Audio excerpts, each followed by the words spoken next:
What is going on, everybody? It is episode 645 of Pop Culture Crisis. My name is Brett, and I am here once again with my co-host. Would you introduce yourself, please? Hello, Crisis Actors. It's Mary. Today is obviously Brett's birthday, and I forced him to put this thumbnail on the episode against his will. Literally, she went over and grabbed my hand and forced it into the timeline. Yeah, and you resisted. You tried to come up with other ideas, but I just felt like this one was the way to go.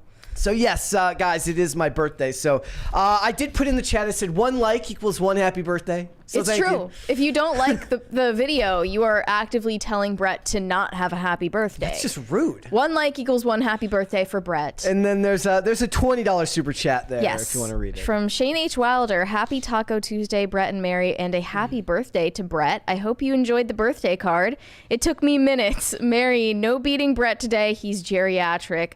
Only kidding, Brett. Love you, buddy. Look, no homo. That's not true because I posted like a skating clip from this over the weekend and I got multiple comments about the gun show. You're still very limber and agile and you're doing just fine, but it's 38 years today, right? Yes. So you got 38 punches from your co-host. I made the point. That's a joke. I made the point at one time where, like, because of mistakes I made in my 20s and then getting over those mistakes and fixing myself, I felt like I was in better shape from like 33 to 37. Like, felt like prime years for me. Felt like the best years for me, skating wise, health wise. It got a little bit harder like over the last couple of years just because now I work a job. Like, jobs I had before, I was on my feet all day, so I was like physically active at my jobs. Like when I was doing apartment maintenance, I was like walking building to building,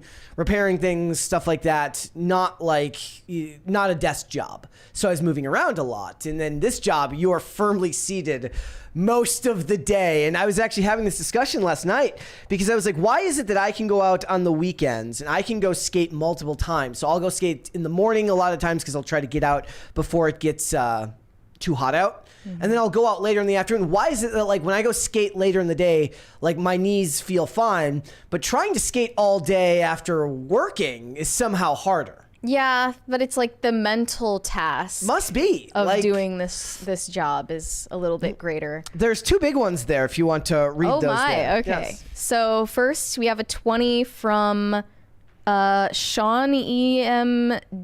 Davis. He said, happy birthday, Mr. Dasovic. Any updates of the development of Brett Cola? Become the Ayatollah of ice cold cola. You and Mary keep up the great work. Let's go. I would love to I would love to develop my own soda. That would be great. Maybe that's what I'll end up doing for myself. I'll go into business and create. You know what I'll do is I'll bring back what was the Pepsi Blue or Coke Blue or whichever one had the Pepsi Blue. I don't know what that is. Yes, it was a very long time ago. Or New Coke. New Coke? New Coke was a thing. I've never heard of that either. You'd have to look it up. Long time ago. Or Surge in a bottle, because now when they brought Surge back, they put it in a can, and it's not nearly as good as Surge when Surge came in a bottle, which is not to be confused with the Surge that works here. It's a different Surge. You know, we actually do need to bring Surge back. Yes, we do. Somebody asked him on Twitter the other day, when are you going to come back in the show? And he's like, whenever they ask. And like, he's been specifically requested, but then we heard that he's out of town, so... Yes. And then we have a huge $100 super chat, which Thank just you. caused the crisis party. Thank you. From Mountain Blue. Hold, please. Thank you. He said, how many likes is this? Happy birthday, Brett. Longtime listener of the pod. First time live watcher. Great content, guys. Well, we appreciate live watching too, because like one of the things is like when people watch the segments and they see you can see right now the money guns going and the random interruptions from the crisis party. Like, I have to remind people, I'm like, look, that is something that is there specifically for live audiences. Right. Because otherwise, if you're just watching the segments, look, we have a vastly different audience in our segment viewers than we do in our live audience. They're Seems not that the same way, and people. that is the goal. But we have gotten comments before that were like, what's with all the paper flying around and no one is mentioning it? Yeah, like because Like- it doesn't bother us. Like we're We don't numb to even it. realize it's happening anymore. What's really funny? Okay, so last week I checked. Our video about anti-woke also being a mind virus is our lowest rated video ever. How low? 76%. 76% likes Yes. to dislikes. Yeah. Okay. I mean, I think that's something that we can be proud of because we're like challenging people's ideas Yep. about what we are, and like we're not falling into audience capture, Exactly. so to speak. You can't tell me what to do, mom and dad. I mean, I just can't believe there were people really Defending saying that? like they Yeah. watched that and they said, quote, like word for word, it's not that bad. It was that bad. It was worse than we said it was. Correct. Like we were kind of going easy on it. Correct. Yes. So if those are the type of people that we need to wake up from the trance that they are in, I'm happy to do it. Yeah. We got a bunch of stuff to get into today, ladies and gentlemen. We will not be discussing what was it? The new normal? The new norm. New norm. We're not going to be Until talking the about second that episode today. comes out. Yes. That would be fun. Well, maybe we could We'll do a we could review that. series of the new norm. So today we're going to talk about a couple of different things. First things first, though, before we get started, would you hit the like button on this video and subscribe to this channel if you have not subscribed here yet already. We have passed, I think, 121,000 subscribers, so thank you all so much for that. Remember to share the videos with your friends, your family, your loved ones, the people you like, the people you hate, the people you're ambivalent about, pretty much everyone, because the more people you share it with, the more people they share it with. It is the best way to help this show grow, so thank you for that. And as you've seen, all super chats, $20 and over, we will interrupt those super chats. We will interrupt those discussions and read those super chats. Perhaps you want to wish me a happy birthday again. Perhaps. And one share equals two One- happy birthdays. Perfect. That's good. So what are we getting into today? Well, first things first. Hollywood has no new ideas. And one of the ones that seems to permeate that's never made any sense to me is that Jordan Peterson is some form of ultimate evil. I found this article from Looper Chaos. that says that the acolyte villain, Darth Gimp Mask, was inspired by Jordan Peterson. If you remember, Ta-Nehisi Coates wrote an arc of Red Skull being inspired by Jordan Peterson. And of course, Don't Worry Darling's villain was also inspired by Jordan Peterson. Apparently, all of these people had moms that yelled at them to clean their room when they were younger, and I'm guessing that this is It's their a very weird traumatic, rebellion. formative experience. So for we're them. gonna talk about that. We're also gonna talk about this article that was written from That Park Place that's talking about a video from Paul Chato that talks about how women might need to be banned from making Star Wars content. That is a hot take, so we'll get into that. Whether you agree or disagree, we'll talk about it. Also, what is worse than a whole generation of kids who identify as like a certain pronoun is a whole generation of kids who are identifying as video content creators, because apparently that is what the majority of Gen Z is describing themselves as. Well, look, Gen Z is obviously watching They're not our show. They're not attack helicopters. They're watching PCC and they idolize us and they want to become content creators like Mary and Brett when they grow up. Please no. It's Please. just really proof of our cultural influence. It's a sign of cultural decay. That's what it is. I guess that's Yes. what we're doing to There's the culture. 220s there. Okay, one from Geneva. Happy birthday, Brett. Just wanted to let y'all know PCC has become a favorite part of my day. Thank you. I was fixing the money guns there, guys. Sorry. It just looked like I stopped paying attention and just started looking at my phone. I was fixing the money guns there. So, and thank you, Geneva, for tuning in. It's as I always say, everyone's out here fighting the culture war. I just want to give you something to watch every day and take up a couple of hours of your life. And then we have another from Gordon Shumway. Mary, look up the story of New Coke. It was a total psyop. Supposedly Right up something your designed alley. to destabilize the West. Brett, if you're going to bring back something, bring back Jolt. Yes. Happy birthday. Or what is it, the cola that's literally called like cocaine, and it's like the logo says cocaine and it looks like lines of Coke. Well, Coke actually did have cocaine in it. Am I right? Yes, but cocaine was a different soda. Okay. The can kind of looked like the can from Tab. The color of Tab. You remember I don't know Tab? what that is either. Oh, I was a connoisseur, so I know these things. But yes, maybe I will one day develop a soda brand. Maybe that's my true calling in life. Can I do a podcast on soda? Is that something that would have an audience? Maybe. There's always a niche. There's a niche for everything. Like, I could talk about like, ooh, canned soda versus bottled soda. Everyone knows it tastes better from a can. No. It's different depending on the type you drink. So Mountain Dew, better in a can. Certain sodas, better in a bottle. But everything is better from a glass bottle.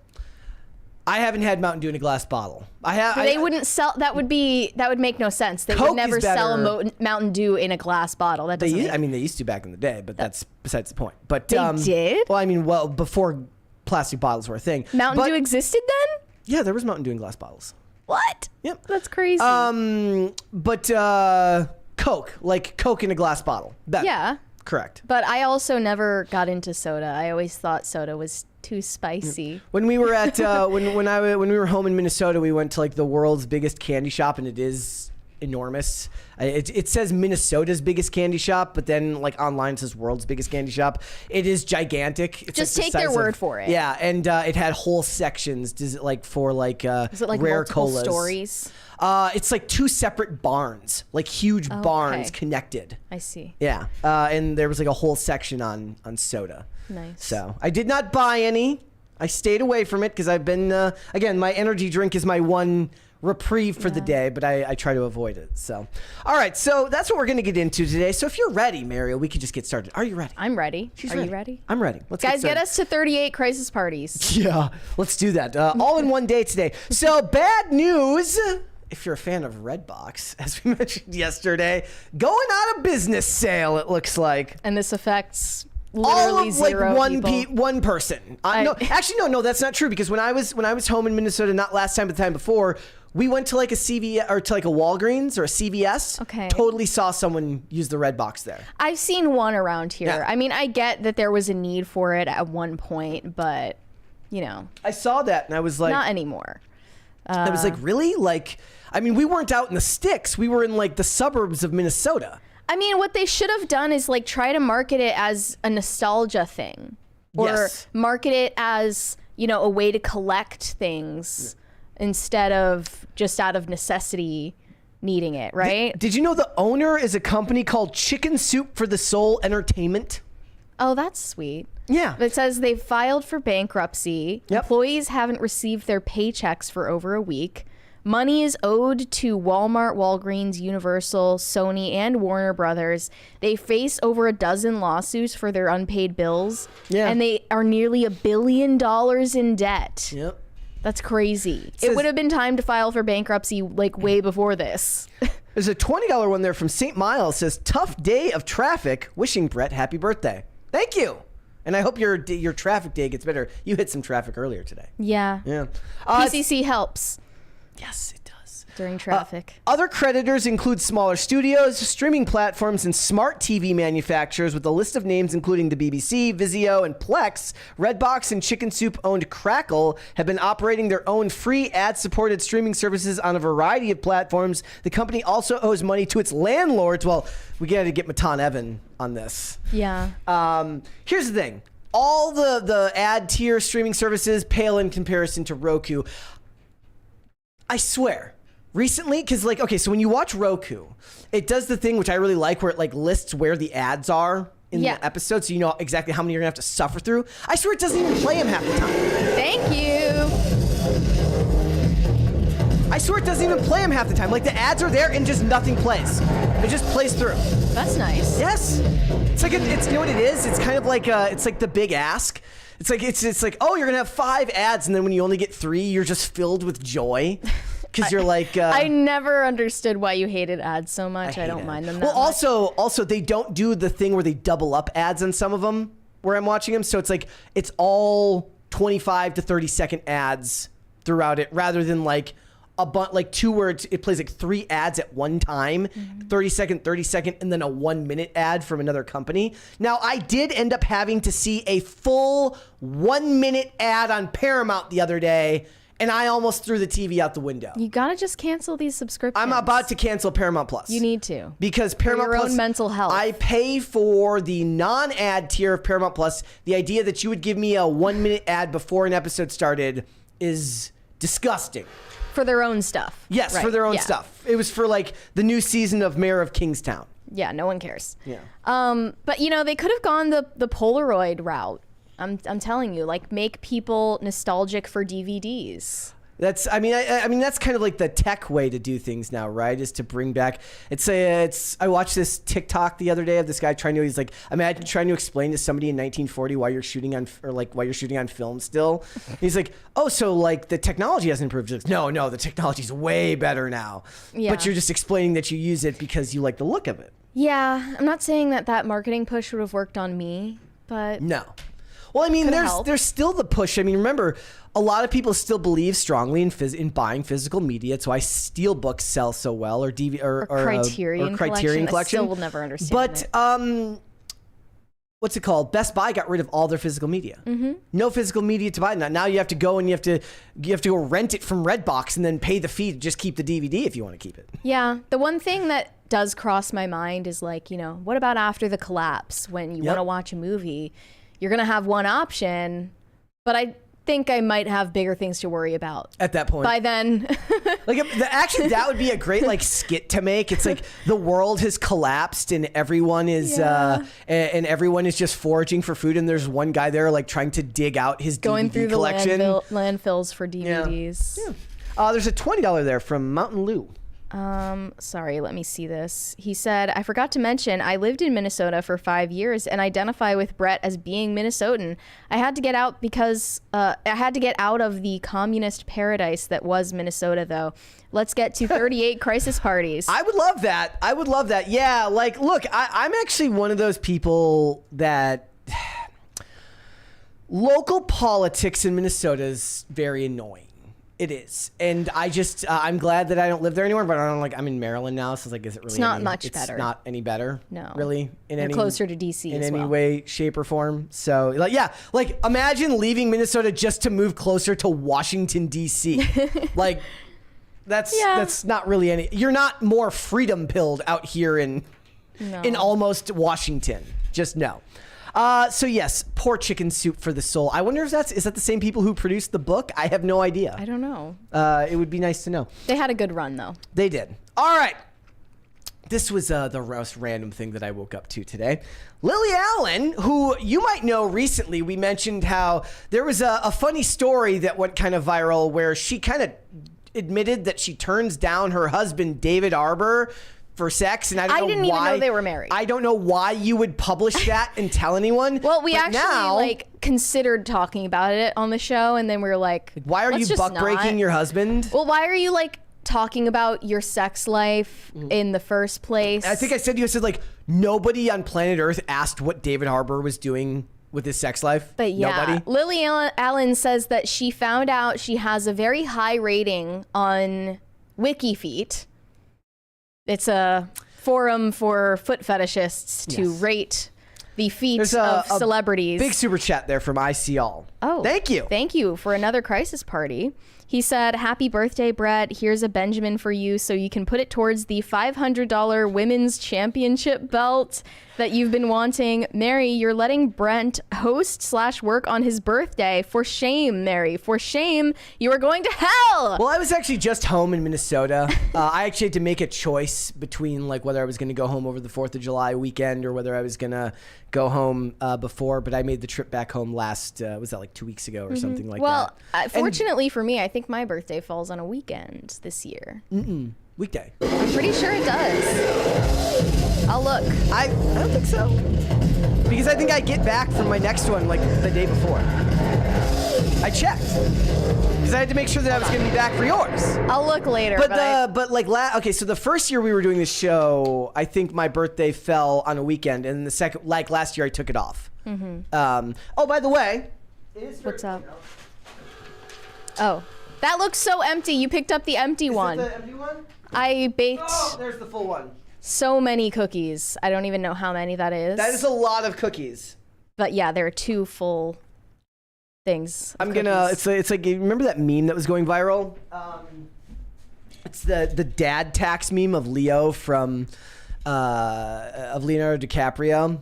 and it's like him eating the cookie, and his face is just fatter. That's gonna be me on Monday. I'm gonna come back and I'm gonna weigh twice as much. I'm sabotaging you. Yep, that's what it is. But anyway, Lily Allen decided that because she has such beloved feet, that she was going to join OnlyFans. I mean, you're married to a famous actor. You were a musician that people knew about. She's not hurting for income. No. But she decided to post her feet for just over $10 a month on OnlyFans. This says she's launching a new business endeavor that's sure to be a hit with the foot fetish community. So sharing that she was told by her pedicurist her feet would make a killing online. They said her tootsies. I'm not saying If someone giving me a pedicure said that to me, I would leave. Like, that is such a creepy thing to say. I mean, but yeah, like she said she often turns down her husband, David Arbor, for sex requests. Quote, less kinky these days. But she's perfectly happy with, sharing her feet with everyone. Yeah, that's kind of weird. Again, that's not very fair. But also, you shouldn't be sharing these stories details about your sex life with the internet anyway. Speaking of people who are sharing too much with all of us, let's talk about Jojo Siwa. Yeah, she's just still spiraling. Pissed. She's pissed. She's been nonstop performing at all of these Pride events, and she had a crowd booing at her at one of these Pride events in New York City recently, and decided to go on a tirade in response. She was very angry. Who the living fuck just booed me? Like First her of all, voice. we're gonna get demonetized for the F word that she just dropped, but I also love that you just know she was probably gonna say, who the flipping flip just booed me, but she has to actively swear. Who the freak just booed me? Yeah. Where the fuck did that come from? She just feels so cool saying the F word. Oh, I think I told you, I said my hottest take, women swearing in songs, cringe. Well, you said it's just cringe no matter what. Music specifically. Okay. When women swear in music, it's cringe. It's cringe. Don't at me. Which one of you? What is she going to do about it if they identify themselves? I don't know. You can't kick them out for booing Which you. one of you? They paid to be there. Like, it was so unnecessary to do this. Respectfully? I'm not even going to allow her to say the rest of her lame sentence. No, I want to hear. Fuck you.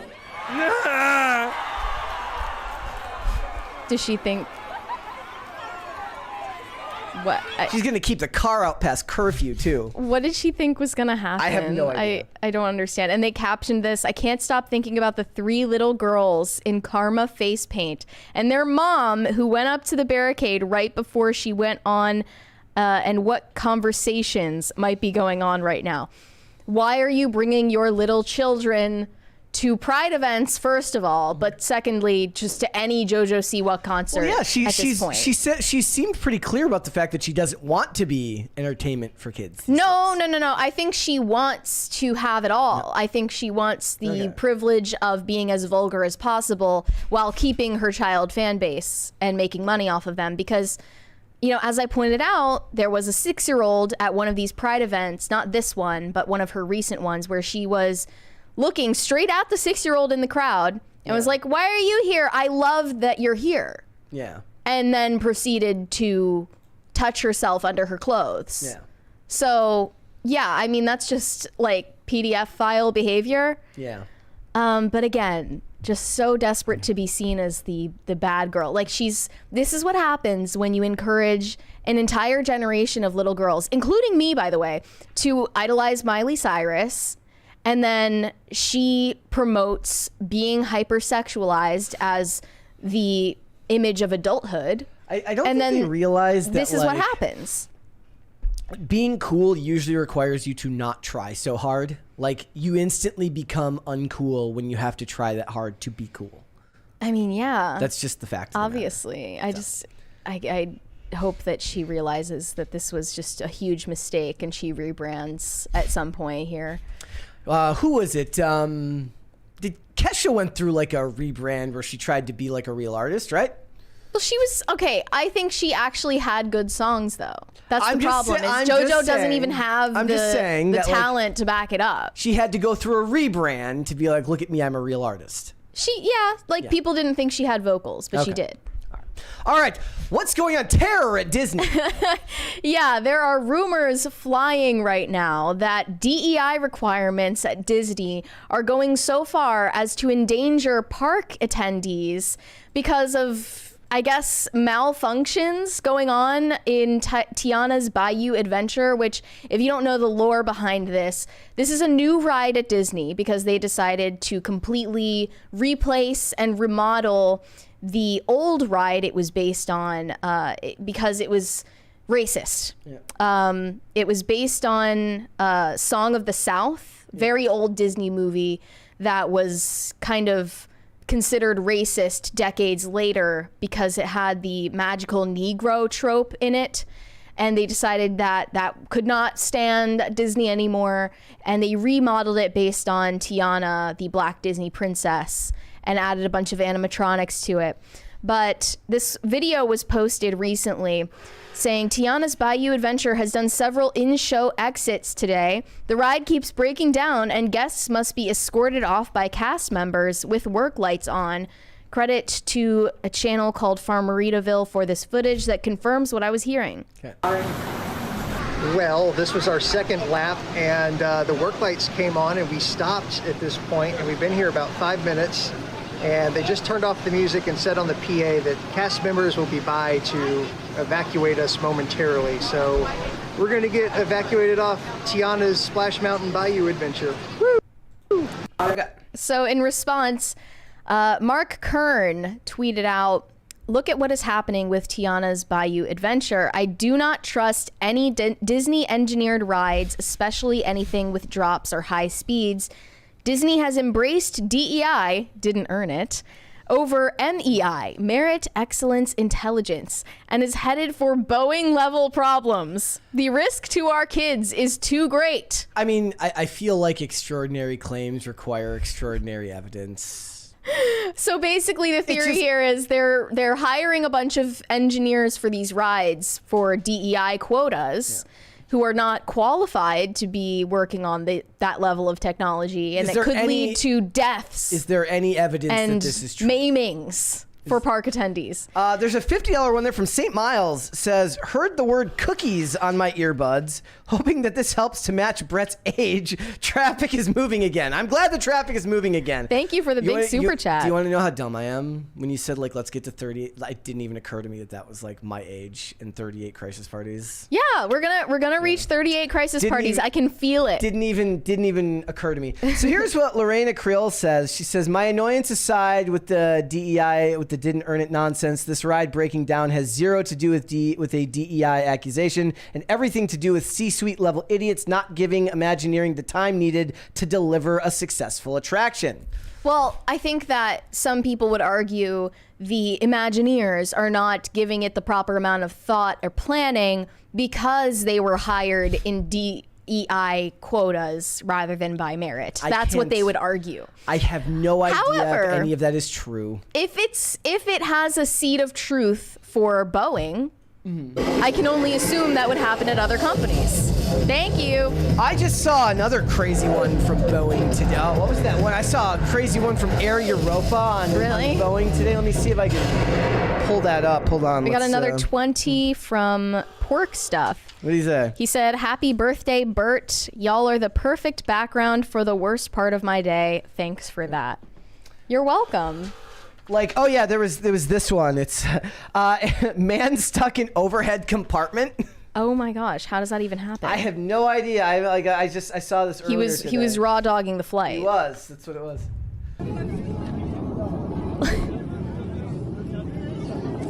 What is this? That's me and Tiana's Bayou. How does that even happen? How did he even get up there? Like, oh hey, is this the flight to Malaysia? was he trying to stow away? Oh my goodness.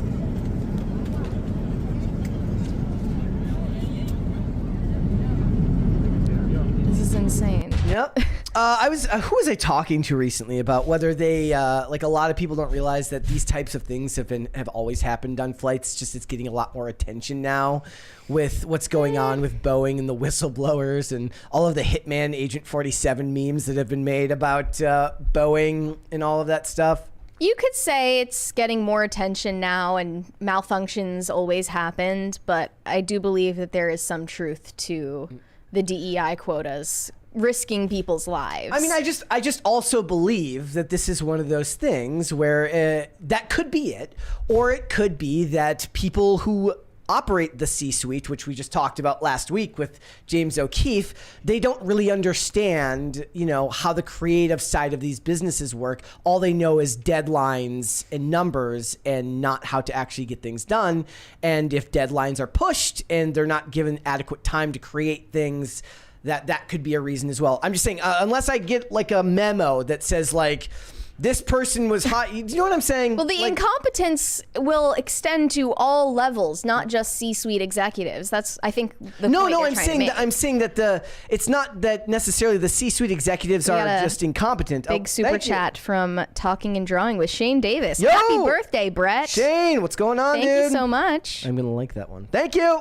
You were saying something? I was saying, like, yeah, so executives, it can be that executives are incompetent, but also that they don't understand how the other departments really, really work, right? And if they move up deadlines and stuff like this, again, I don't have any memos in front of me that claim this to be the fact. I just know that we've turned DEI into a catch-all reason to blame anything that goes wrong at any company. You think it's becoming a bit of a boogeyman? I think it's very easy that incompetence is always very common in these industries, and it doesn't always have to do with one type of incompetence. It didn't used to be, especially at Disney. I think they used to put a lot more care and thought into their operations on every level. I mean, also, look, we're in hard times financially, inflation-wise. Companies could be just cost-cutting measures.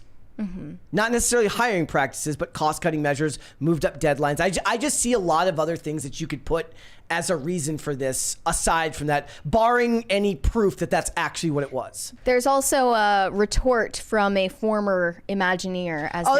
So here's the thing.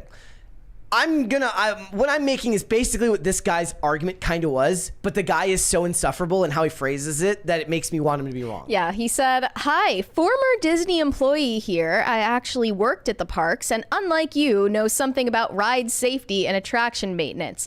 90% of the time, shutdowns happen because a guest does something stupid. Standard procedure is a full evacuation and reset. Be quiet." And then he went on to say, every attraction on Disney property is checked every night by the maintenance team, then checked again in the morning and fully cycled, often several times by the ops team before park open. If a ride doesn't pass any of those checks, it doesn't open, period. It is hard to fathom, unless you've worked at a theme park, how many times these rides operate in a day, much less a calendar year. Guests do a lot of stupid stuff that forces shutdowns and evacuations. Stuff breaks, a sensor being tripped accidentally can lead to a ride shutdown. These rides are extremely safe and effective. Disney has some of the most stringent safety regulations in the world, and the people who work there are certainly more competent than some Twitter grifter who doesn't know what a linear synchronous motor is and can't explain a ride cascade. Last thing, since what kicked off is about the attraction formerly known as Splash Mountain, Splash is a maintenance nightmare. Thank you. Old water ride, lots of animation, absolutely huge, always had issues. Sensors and water is a bad mix. That doesn't mean it's unsafe, though. Here's the thing. Like, I made an argument to the contrary, but I want this guy to be wrong because he's just such a douche. Yeah. As I would assume a lot of people who work at Disney are douches. And blaming the guests is never the right idea if you're trying to ingratiate yourselves to paying customers. Well, it is probably the guests a lot of the time, but true. Yeah. True for a PR perspective. Like, the idea is, there's a reason where the phrase, the customer is always right comes from, even if it's not true. It's just good operating practice. Would you ever go to Disney? No, I don't. I don't care about theme parks. Though that's in general. In general, I don't really. Maybe maybe Universal, just because it's not Disney. Yeah, I've never been to Disney, and I honestly I was never one of those kids that wanted to go to Disney. Yeah. Like, that was never a dream of mine, and I wasn't raised watching a lot of Disney stuff. Yeah, it wouldn't resonate with you in the same way. We weren't that a it would Disney with- family. It wouldn't resonate with you the same way that it would with people who grew up really. Now, here's the thing. I would go there and I'd end up walking past like the weird swingers on Main people who'd be like walking the other way. That's what would happen to me. Just your Like, luck. I wouldn't have any That's luck. why they're there, making so. bank on millennials these days. All right, let's. I can't believe it's 2024 and we're talking about The Breakfast Club still. Speaking of nostalgia, yeah. Molly Ringwald can't seem to stop talking smack about The Breakfast Club and the entire era of John Hughes films that she was, of course, a huge part of. Every time that these movies are brought up, she has something negative to say about it. She just has to talk shit. She just must do it. And it seems kind of ungrateful, but this was brought up when she was on the Drew Barrymore show. And she talked about showing The Breakfast Club, obviously a classic movie, to her children, who are Gen Z. And they noticed that the movie has problematic themes. Let's listen to this clip here. The fact that I was basically, my character is sexually harassed through the whole thing. Yeah. And then I go for him at the end. They did not get that at all. Oh, that's so interesting. And I was really happy that they didn't like that. That was Nothing in the world is as interesting as Drew Barrymore just said it was. She's so good at her job. not a turn on for my daughter. And I said, well, yeah, back when I was making those movies, that was a turn on.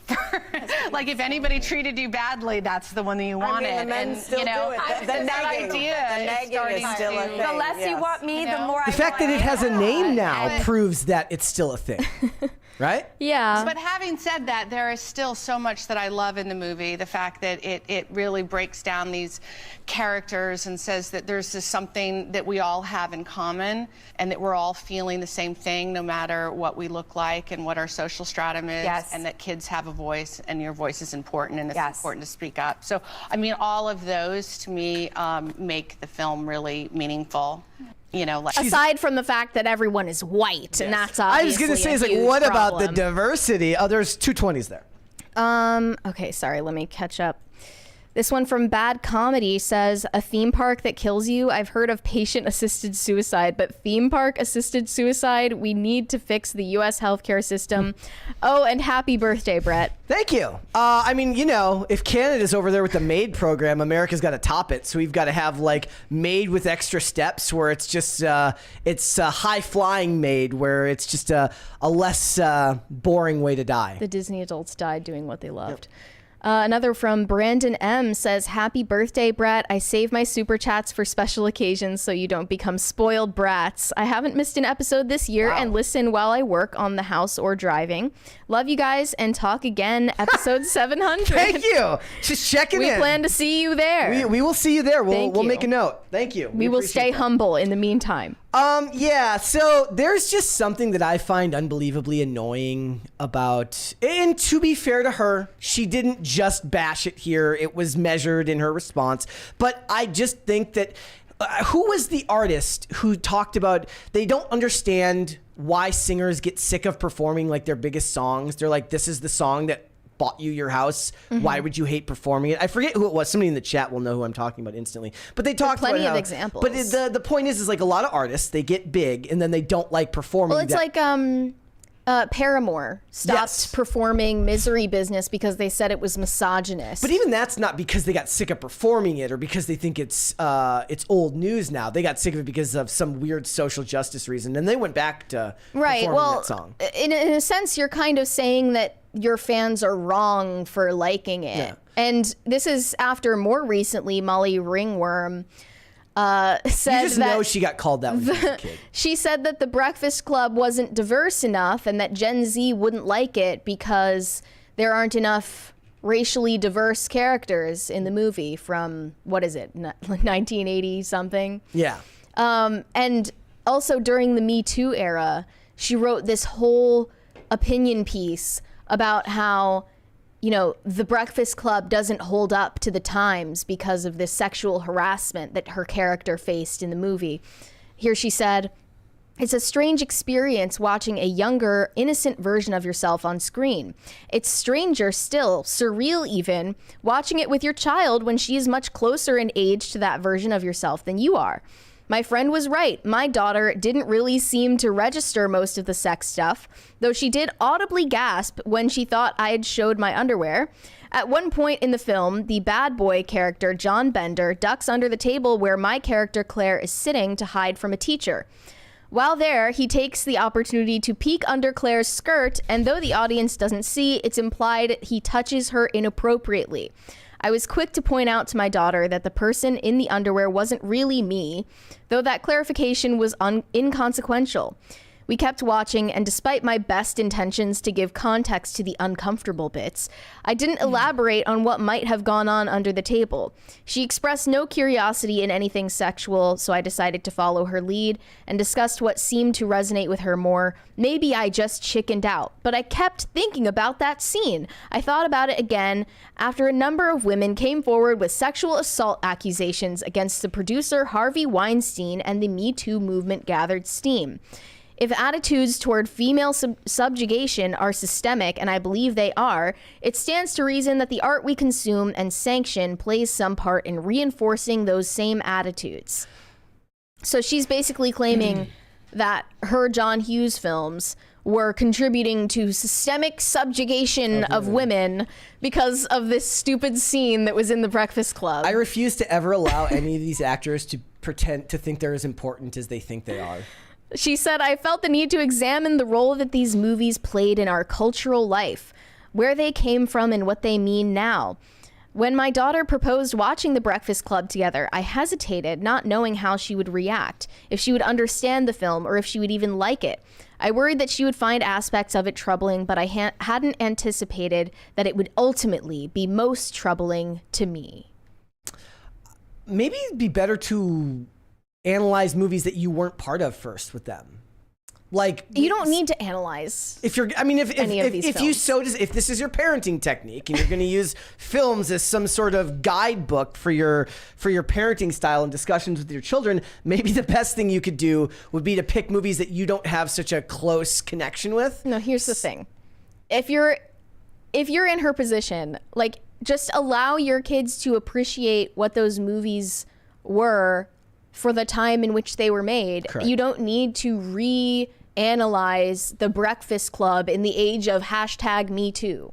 Well, I mean, they love that. They love going through things that were popular in the 70s, the 80s, and the 90s, and reanalyzing it through the lens of modern culture. And it really is lame. And it is. But the thing is there's like a disconnect in language where it's like, I always make the joke, it was the 90s. Right? But that really is just the answer, and it doesn't need more of an explanation than that.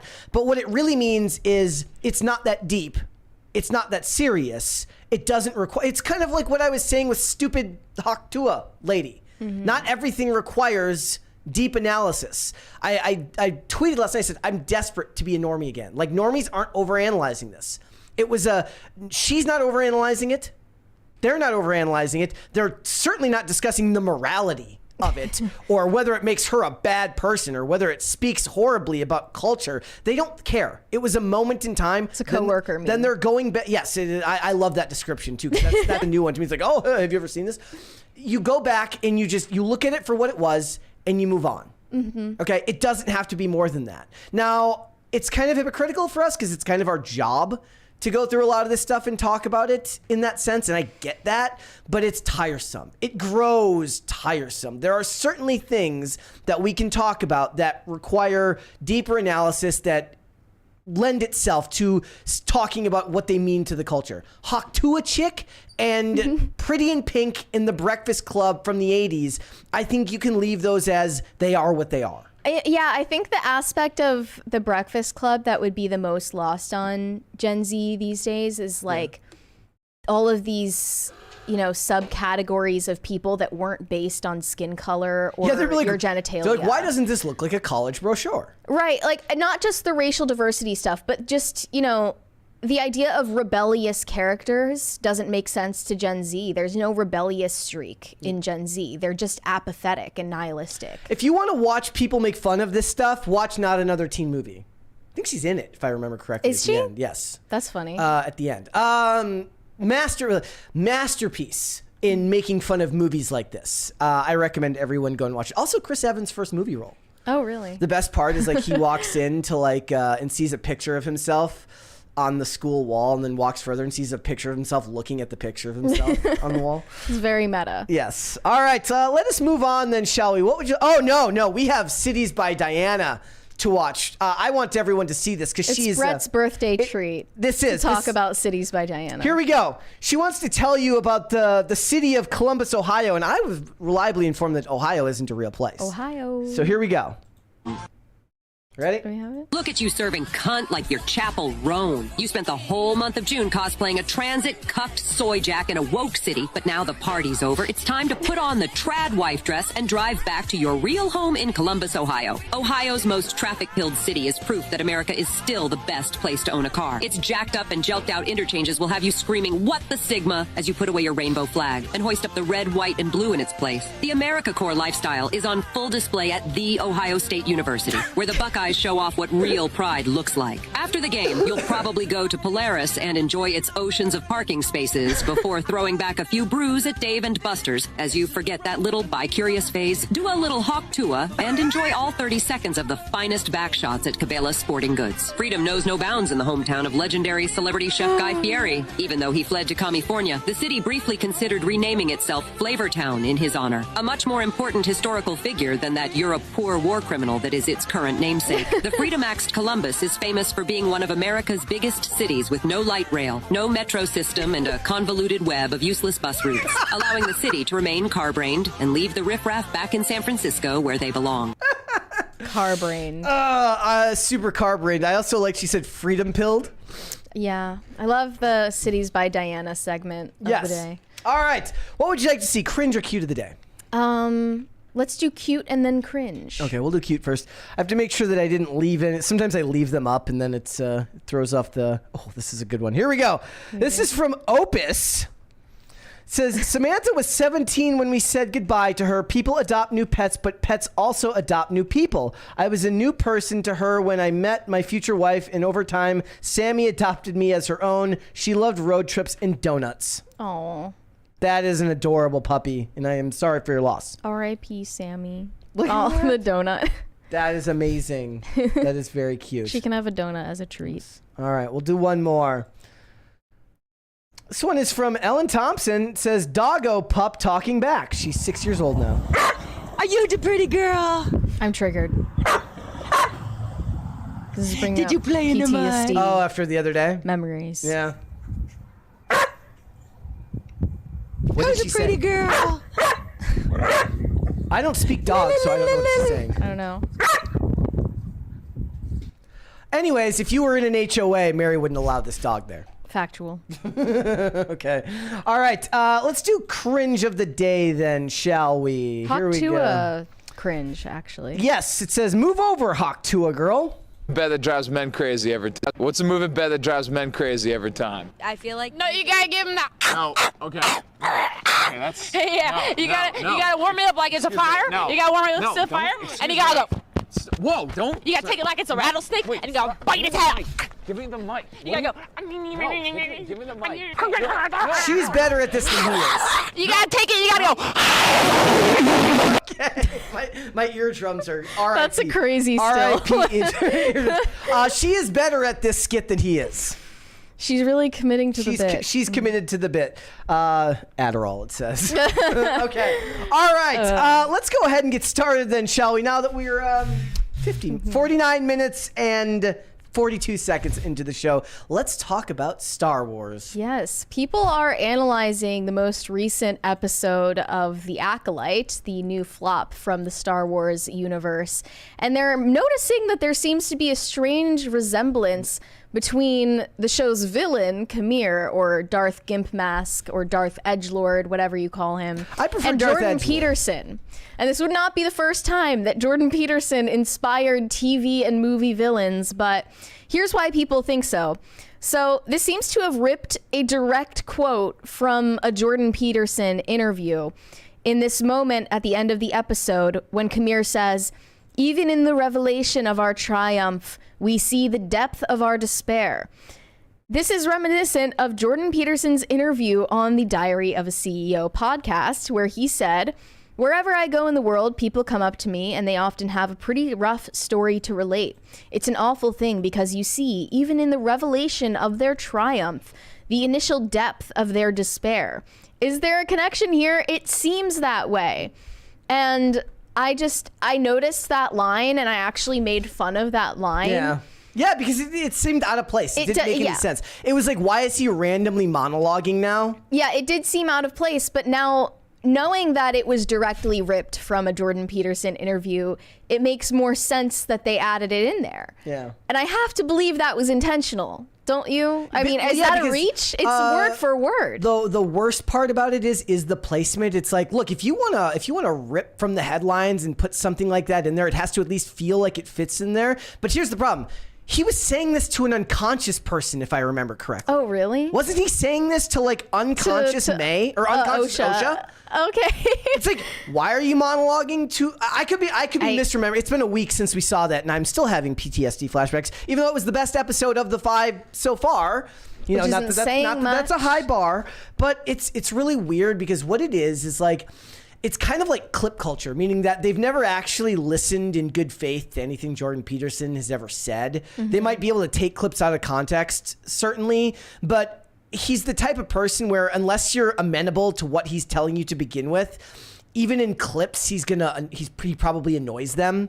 Yeah, I think that Jordan Peterson lives in Leslie Headland's brain rent-free. Also, I want to point out that Jordan Peterson is not shadow banned on YouTube. Holy crap, because I was like, I had to go re-look up this speech because I remember this is one of his old ones. This is one that was like recorded on a phone when he was in like when he was still teaching, right? And I went and I looked it up and I watched it. And after I watched it, every video recommendation I got on YouTube was to more Jordan Peterson. So he said this line in multiple different. It was about the. No, I'm sorry. Because this interview he did was actually more recent. No, what I'm talking about was the stuff about 12 Rules for Life and the stuff that was related to the Red Skull things. But I went and looked it up, and holy crap, is he not shadow banned? Yeah. So I guess that Leslie Headland decided to add that line in there as an Easter egg and see who would pick up on it. Yeah. And clearly people did.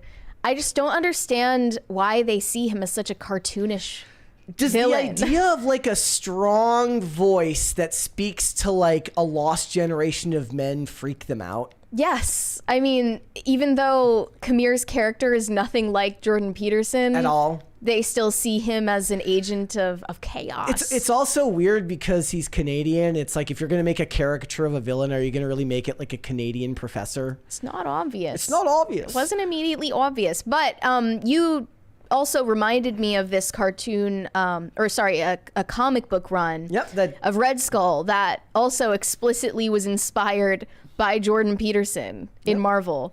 And they show this still from that run where Red Skull is on the computer screen here, shilling his 10 rules for life with the words chaos and order on the screen. In Captain America Volume 9, number 28, which was released by Marvel Comics on March 31st, this was a couple years ago, I believe. Yeah, it was back in 2021. Red Skull preaches his 10 rules for life as well as chaos and order, and The Feminist Trap. This appears to reference Peterson's self-help book, 12 Rules for Life, An Antidote to Chaos, released in 2018, and Peterson's contention that chaos is represented by the feminine. So that was the speech that the speech that I went and looked back up. It was one of his classroom lectures.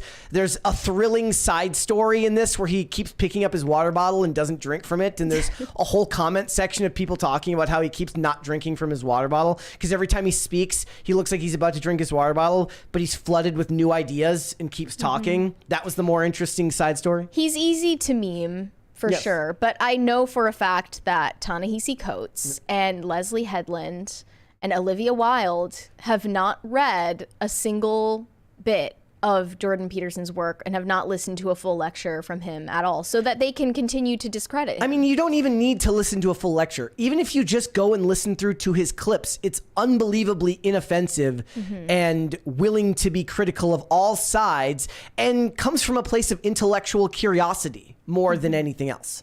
Yeah, and like this guy literally is known for like bursting into tears many times in public formats, like showing extreme amounts of vulnerability, which does make him very unique. He's far from like an uber-menschian like strongman figure, which is why it's even more confusing that they see him as the like a leader for the incel community. I guess the only other option here would be is if Darth Gimp Mask started talking about brokies and made it an Andrew Tate speech, I guess. Maybe Andrew Tate has like taken the place of that, but yeah, Olivia Wilde confirmed that in her film in 2022, Don't Worry Darling, the character Frank, played by Chris Pine, was in fact inspired by Jordan Peterson, who is described as, quote, a pseudo-intellectual hero to the incel community. Meaning that there's anyone out there that speaks to men. Yes, she described Jordan Peterson as someone who legitimizes certain aspects of the incel movement, which is a term used to describe individuals who believe they are entitled to sex from women. So here's the thing. I've seen Jordan Peterson talk about incels before. And incels hate Jordan Peterson. That's the crazy thing. He's like, it's probably your fault. Like, he literally said, like, if all the women are rejecting you, it's not the women. I wonder if you. It's like he would say the same thing about Taylor Swift, right? Like, you know, if there's 12 guys and you keep, you know, having problems, maybe you're the problem. Right. I don't think that he's really considered a hero to the incel community, but clearly he has inspired a lot of Hollywood creatives, and they're making him into you know what the it villain. is? It's him and it's Elon Musk. They love to broad brush and paint weird caricature bad guys that are based on or no, even worse was like the Jurassic World one that was based on Elon. No, it wasn't. Right? It or wasn't was it Elon. Jeff Bezos? It was the other one. It was the dude from Apple, and it wasn't Tim Cook. Tim Cook. I was like, what? Who bases a bad guy on Tim Cook? Oh, okay. I thought that they said it was based on Elon. Or maybe it was. Maybe it was, and I was like... And you said it was more like Tim Cook. Yeah, maybe that was the joke. Yeah, they based the Jurassic World Dominion villain on Elon. It's like they just go out of their way to find some dude who is successful in business and claim business bad. It's truly a derangement syndrome. You know what I want? I want one of these people to like... This is the best version of this. We're waiting for the next Marvel movie, and the bad guy comes out. They're like, yeah, he's based on Bob Iger. and they do a whole bad guy based on Bob Iger. It's not believable. Like, all of these people are not as intimidating or malicious or malevolent as you think. Well, that's the thing, but it's Elon Musk is literally an internet funny man who posts boomer Facebook memes. But it's the thing is they're not getting the content straight from the source. It's filtered through the lens of the people whose articles they read. So they took offense to the idea that that Jordan Peterson says chaos is embodied by the feminine, which they take to mean women, which is not what that means. No. The feminine exists in everyone to some extent. In everything to some extent. You know, he has takes on climate change that I'm sure offend them as well. But, you know, I think Jordan Peterson is fundamentally lovable because he is the only, or one of the only public figures that is able to show vulnerability instead of snark these days. Hey, it's me, and HD says, nope, the guy literally looked like Tim Cook. Well, he looked like Tim Cook, but I think they publicly said that he was based on Elon Musk. That actor's name is Campbell Scott. I love that guy. Watch him in Royal Pains if you haven't. Still, not easy to buy that idea either. Yes.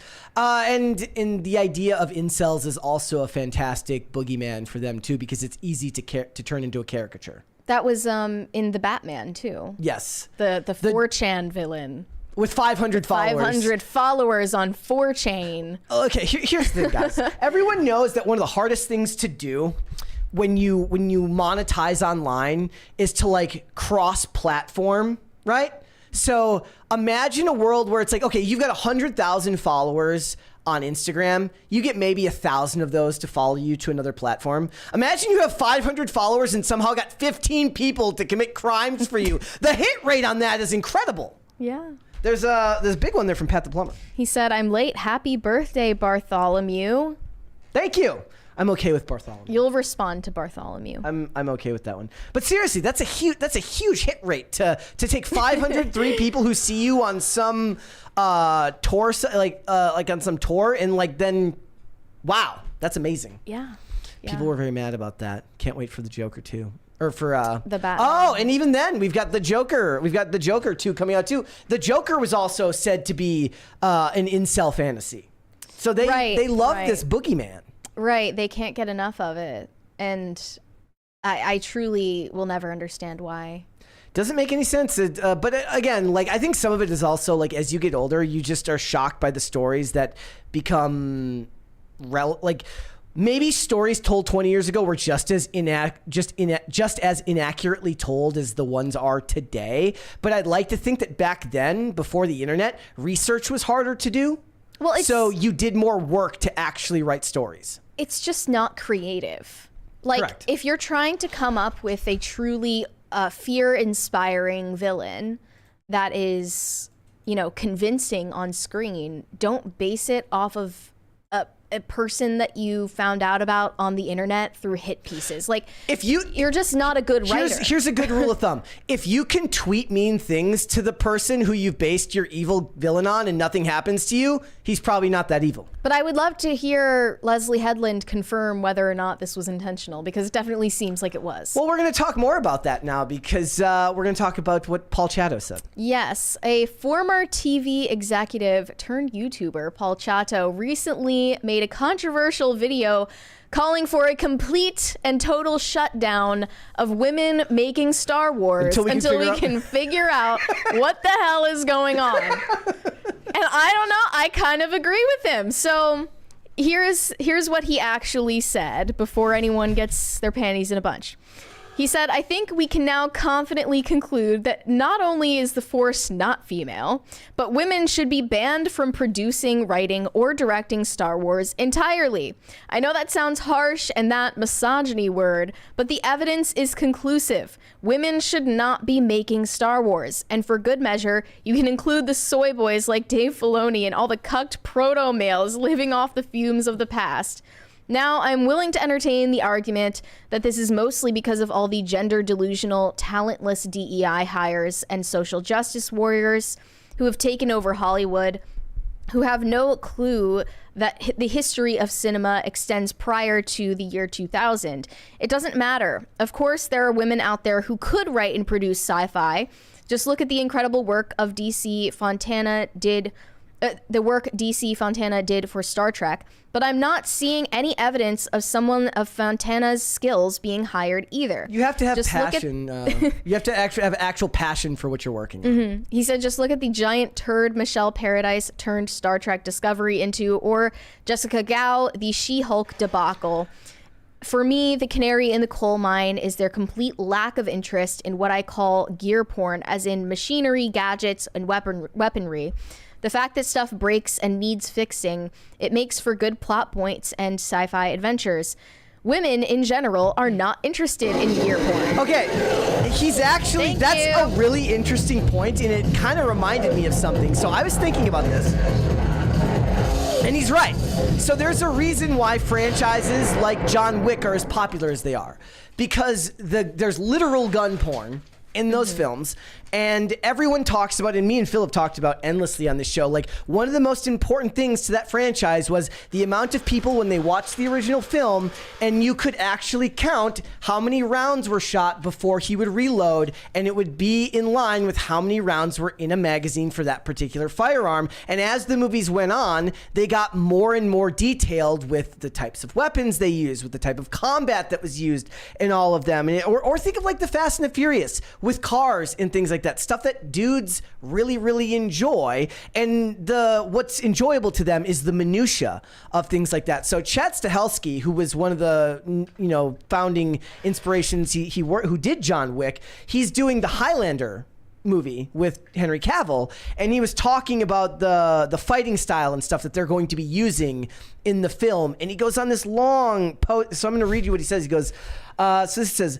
the film promises to showcase Stahelski's signature action style, particularly in sword fighting, a challenging yet thrilling element for the director. He acknowledged the cinematic nature of such fights and expressed his enthusiasm for the project and all the history behind it. This is his quote. He says, "It's another opportunity to do to a property that I love," Stahelski said. "I love what it's about. I love working with immortality. I love love stories throughout time. I think it's a good way to take a great period piece in sci-fi and mix them together." And then he goes into all of this detail about the core type of sword fighting and how they're going to make it work in this film. That's detail.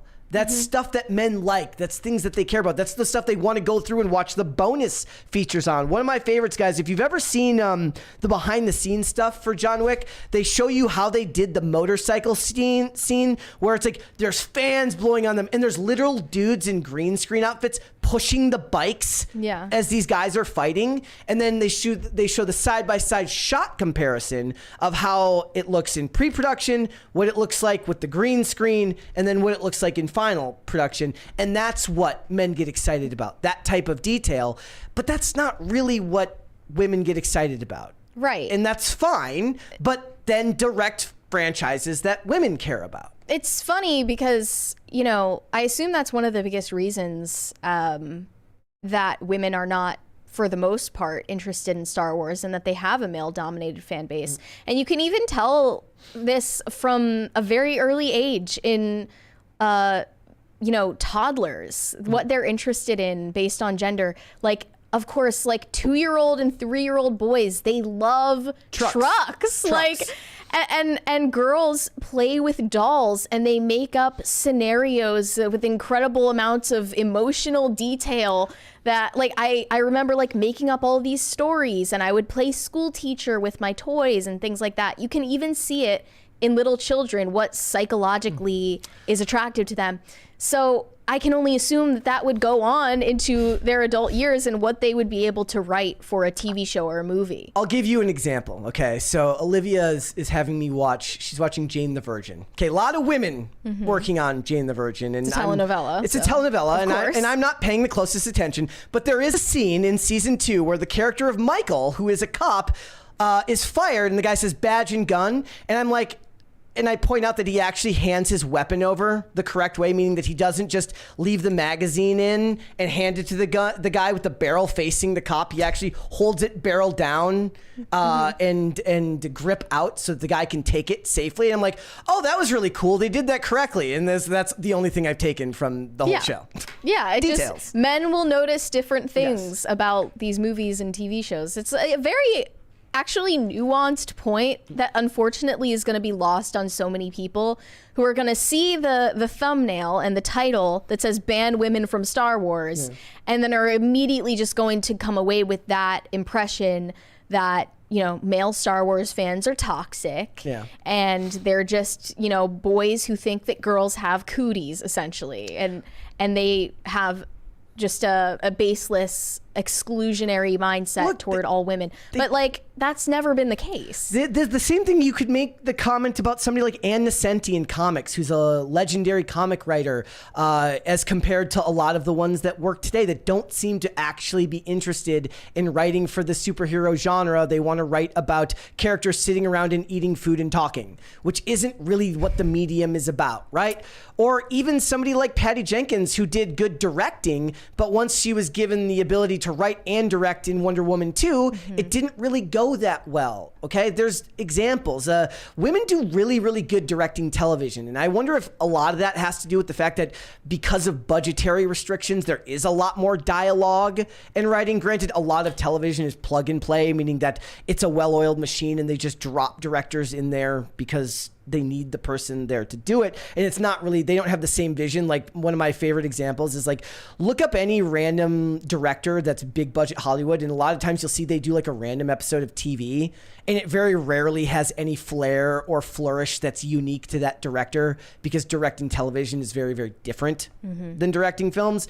But it really is about interests and what motivates you. And his point about gear is actually perfectly formed. Because I have never heard that argument before, actually. So I'm glad that he brought it up. Yeah. And it's not just that they're hiring women in leading positions to write and direct all of these shows and movies.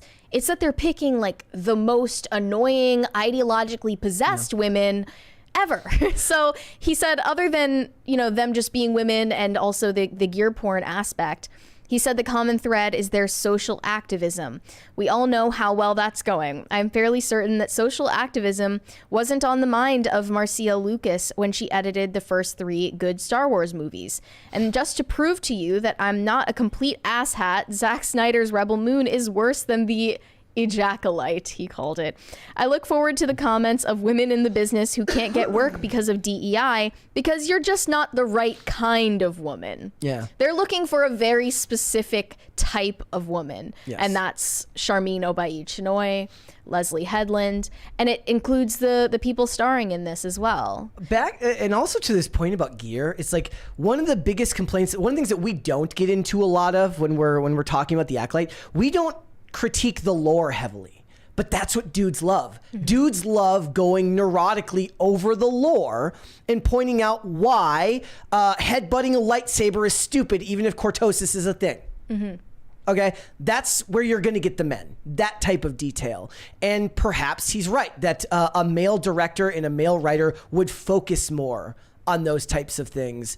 But I've even just noticed in a lot of these Disney Star Wars shows, when they show lightsabers, I don't know why, but they like eject really slowly. Like they have erectile dysfunction. This never happens, I swear. Seriously. Every time But that's aside from the point. Since we're talking about bad writers, I did want to bring up this recent comment from Daphne Keane, whose character actually just died in The Acolyte. Sorry for the spoiler if anyone cared. But she spoke in an interview recently about Leslie Headland's decision to kill off her character Jackie, as well as the character of Yord in the most recent episode. She said there are so many directors in blockbuster sagas that are scared to kill off characters and are uncomfortable with bringing characters back to life, and all of these little writer tricks that I think are quite cheeky. And I really like that she was actually killing people, because if you're not making it dangerous, then why are we even here? Why are we concerned by the story? Why do we care? Leslie Headland has so much backbone as a writer to make you fall in love with these characters and then slaughter them like pigs and be like, yeah, this is our villain. We're not just saying he's big and scary. We're actually showing you how big and scary he is. Is this supposed to be like the Red Wedding of Star Wars? This is... I mean, obviously the problem with killing off those characters nobody cared about is that nobody cared about Jackie and Yord in the first place, and they were only in 4 episodes and no one liked them. Here's the other thing. Like when a show is a limited series and not something that's going to go more than one series, that doesn't have the same weight. No, not at all. That means that it was planned from the beginning. Right. And that's not the same weight. Yeah, exactly. So I also saw some Cope threads about people who don't get the hate for The Acolyte. One person said, I just asked my 13-year-old nephew if he had been watching The Acolyte, to which he replied, no, and I'm glad I haven't. I asked why, and he said he heard that it sucks, and he heard that it ruined Anakin. Man, I hate YouTubers. We're just gonna blame YouTubers. Of all the things that never happened, this never happened the most. Like, it's literally my 3-year-old walked up to me and said, Mommy, how are we going to survive in Trump's America? Yeah. It's literally that, but for coping about how bad The Acolyte is. Another person said, I've caught up from episodes 1 to 5 on The Acolyte in one evening. I'd love for someone to explain to me in small, dumb Chad words why I'm supposed to be hating this. Like, no one's saying you have to hate it. You're not supposed to hate it. You're supposed to like what you like, and that's fine. I get made fun of all the time for liking shows that people think are substandard or lame. That's completely fine. Like whatever you want to like, but that's the problem when this stuff becomes highly politicized. Then suddenly you're bad for liking it, or you're bad for not liking it. I'm allowed to not like something that's popular. I'm also allowed to like something that everybody else thinks is crap. It's your job to be able to just tell everybody else to just piss off, and it's fine. Here's the thing. I would believe this person at their word saying that they liked the Acolyte if their username weren't Boba Fetish and they didn't have a trans flag in their Twitter header. Doesn't ring true. But when you are praising the Acolyte and saying that YouTubers are the reason that it's getting hate right now and it's getting review bombed and all this stuff, I think that you're claiming to like something more than you do just for ideological reasons. That's just embarrassing. Yeah, it is embarrassing. Okay, let's read some super chats before we get too far into that. We actually have another episode of The Acolyte to watch. On my birthday? On your birthday. In this economy? In this economy. I'm very sorry, actually. I didn't think about it. The timing is not good. And I can't wait a day because we're going to be off Thursday and Friday. This sucks. Yep, so look out for our review tomorrow. Andrew Jacobs said, happy B-Day to the world's greatest cat stepdad. It's just wrong. I'm not the dad that stepped up. Well, you're also not the greatest cat stepdad. It looks like you have a cat injury here on your arm. No, that happened today. Oh, okay. That literally happened today. It's not from a cat. That's funny. I scraped it on something. Okay. Greg Duvier said, happy birthday, Brett. Did Mocha get you anything special? No. I in the chat, I want to point out, yes, Catherine Bigelow directed the original Point Break, which is a phenomenal film. And some dude named, what's this dude's name? Erickson Core, doesn't even sound like a real person, directed the awful 2015 version. So do with that what you will. Sounds like a fake person. So whenever somebody said, so maybe with a lot of these women that are not doing good work, it's a skill issue. Yeah. It's a skill issue. It's not a gender issue. It's a skill issue. Marco said, happy B-Day, Brett. I think those were like fist pumps there. Thank you. Shane H. Wilder said, Pepsi Blue came back last year. It was not good. Oof. Is that true? I don't remember that, but I believe it. Big Dave said, happy birthday, Brett, ? And happy 4th, everyone.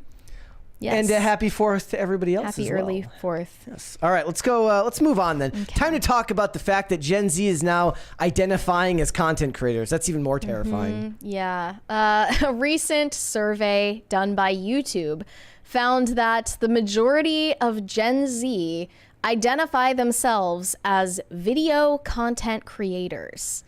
And that might sound benign on the surface because it's factually true. It sounds depressing. Well, it's like actually true because they all have TikTok accounts and they're all actually creating video content. Yeah. But the worrying part of this from my perspective is that they see this as their career prospect. They see this as their trade.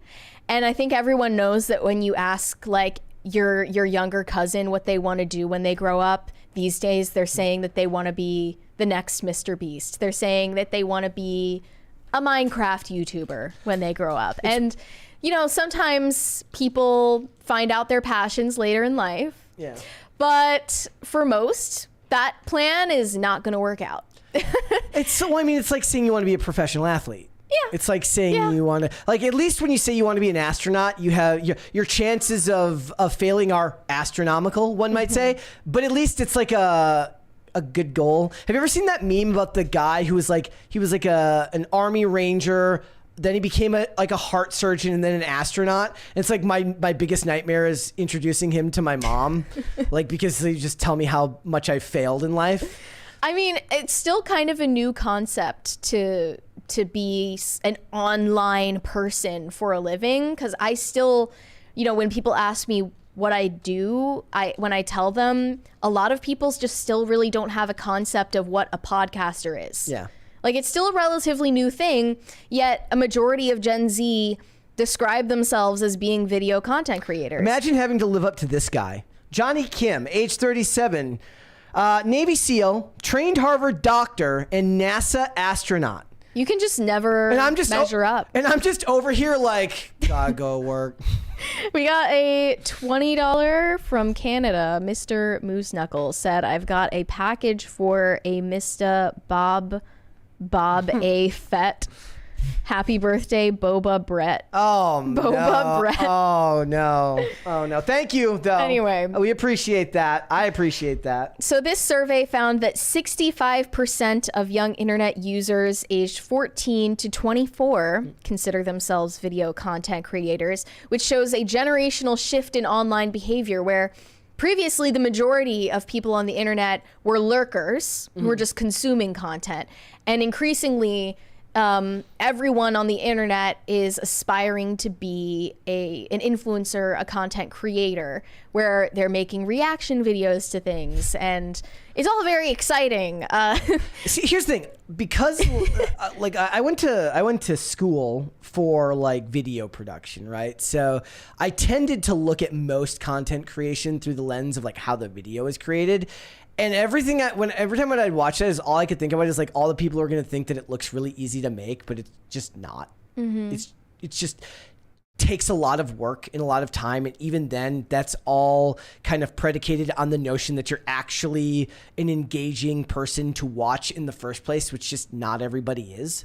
Yeah, I think the real danger here is like kids are getting their personality traits from the people they watch online, and don't know how to have normal conversations. Does that ever happen to you? Is there like somebody you find yourself watching their content and then suddenly you're a bit like them? I mean, I watched, the Disney Channel as a kid. That probably influenced my sense of humor, right? Like it probably made me act a certain way because that's what I saw as like cool. I don't know. It's definitely the case for kids who are being raised by YouTubers. But the YouTube Global Director of Culture and Trends, imagine having that job. How do you even get that job? It's exciting to witness how Gen Z is evolving fandom. They're actively moving audience behavior from passive viewing to finding and adding their voices to a unique content dialogue. I mean, that's kind of true when you think about Stitch incoming and response videos. Stitch incoming. That's going to be like on someone's grave. That's gonna be on someone's gravestone. It started with Kanye. I'm gonna let you finish. Yeah, exactly. Beyonce had the greatest music video of all time. Also, I went back further into previous years and previous surveys that were done. This one was from 2017, I believe, and it found that 3/4 of children say that they would consider a career in making online videos. Yeah, 75% of children between the ages of 6 and 17 at the time said that they wanted to become YouTubers when they grew up. 34.2% say that they aspired to be a YouTuber. 18% aspired to be a vlogger. 16% and 15% want to be a pop star or a movie star. And only 6.4% of those want to be doctors? Want to be a lawyer. That is the actual number. What? I wish I could be part of that survey. So I'd be like, I want to be a landlord. These are the top 10 jobs that kids want, according to that old survey. YouTuber, vlogger, musician, actor, filmmaker, doctor. That's where doctor was listed on number 6. 7, TV presenter, athlete, writer, lawyer. I do like the idea of like, look, I'm not handsome enough to be an actor. I'm not talented enough to be an actor. Maybe I could get, okay, no, the handsome enough part doesn't work. I'm not talented enough to be an actor, but I could be a TV presenter. I could maybe read the lines off the teleprompter. I mean, I couldn't do that, but other people could. You wouldn't? I would be horrible at that. I can't read. I'm terrible. I wish fine. we had teleprompters and we could just like script the entire show. It would be Actually, that's what we do, guys. We've never told you that before, but it's no. Just no. I'm sure that growing up, you would have never seen yourself doing what you do now. No, I don't even see myself doing this now. Like that part I said earlier where it's like, and this is all predicated on whether you're actually engaging enough to do that. Like, I don't even see myself as that anyways. Like, when people watch, I'm like, Well, you can't let yourself think that, that many people are watching you or else it's going to psych you out. We really, like, on a fundamental level, don't understand how the internet works still. Like, you were never meant to be in contact with that many people. And that's the point I've always made, right? Is that you were not designed to have the opinions of everyone on planet Earth available to share about what you just said. Or to just be viewed in general. Like, that is a crazy concept. Like, think about the amount of people you talk to on a regular basis. Like, how often do you get like a real raw opinion about something you said that they disagree with wholeheartedly? What, Thanksgiving and Christmas and that's it? Yeah. I mean, that's... Performance reviews at work. Yeah. I mean, you don't really have the experience of like taking critique from someone who knows you. I read the comments like on the episodes, right? Because I like to see what people think is the most interesting stuff that we talk about. So I'll usually check those. I don't ever check the comments on the segments. Mm-hmm. Hell no. Because it's a different And I don't want to, and I don't, for the most part, like, I don't actually want to know what people think about my opinions. I don't. I'm sorry. This is how a lot of content creators, if we're going to call them that, end up having parasocial connections with their audience. This is really creepy. Another survey that was done by Google back in 2016 found that 70% of teenage YouTube subscribers say that they relate to the YouTube creators more than traditional celebrities, and 4 in 10 of those subscribers say that their favorite content creator understands them better than their friends. That's bad. If you think that, you're wrong. Yes, first of all. You're also shorting yourself the ability to have meaningful relationships. Yeah. By doing that. Yeah. Also, that could be your own fault. Then you're not working hard enough to engage with the people that are actually in your life if you actually believe that people that don't know you better. There's no other friendship in which one person profits off of the friendship and the other doesn't. That's not normal. That should not be normalized, but it obviously makes YouTube money, so they're going to say that it's a good thing anyway. And then another surprising stat, most YouTube subscribers would follow advice on what to buy from their favorite creator over their favorite TV or movie personality, which brings us to Gen Z's shopping decisions are heavily driven by TikTok and influencers, report finds. Yeah, I mean, when you really think about it now, the amount of reach that a company can get by hiring an influencer as opposed to like a celebrity is insane when you think about the followings that some of them have. Have you seen TikTok Shop? No. You don't have a TikTok account, but I don't either. I've just learned about this from other people, that TikTok integrated a shopping aspect to their app. Instagram has done this as well. You can buy shit on Instagram. Oh, yeah. But TikTok Shop is essentially that. But people will live stream themselves selling their products. And I've seen the video. A lot of them, there's the one lady who like she does like one item every 12 seconds or something. Yeah, she's like, say this money is like each dollar bill is a product. She just goes like this. Yeah. She shows each individual product for a half second, and people actually buy them. Look, and she's like the avatar of this mega corporation, but also people live stream themselves like putting together food items that they ship out to people, which is even more sketchy. They like make these candy kits for people in their live chat. They like put them together for you. It's like supposed to be a parasocial relationship with a food vendor. Yeah.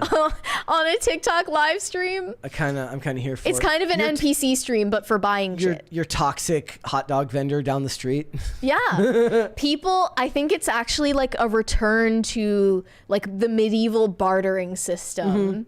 That like people want to go to the TikTok farmers market and and have like a personal relationship with their pickle vendor. Who personalizes their pickle kits. There's I've never bought anything off of, like, I know Instagram targeted ads make a lot of money for a lot of people. And I have come very close on many occasions, but my better judgment usually prevents me from buying something that I don't need. Tim has bought things on Instagram. Yes, oh yeah. And absolutely. they do not live up to expectations.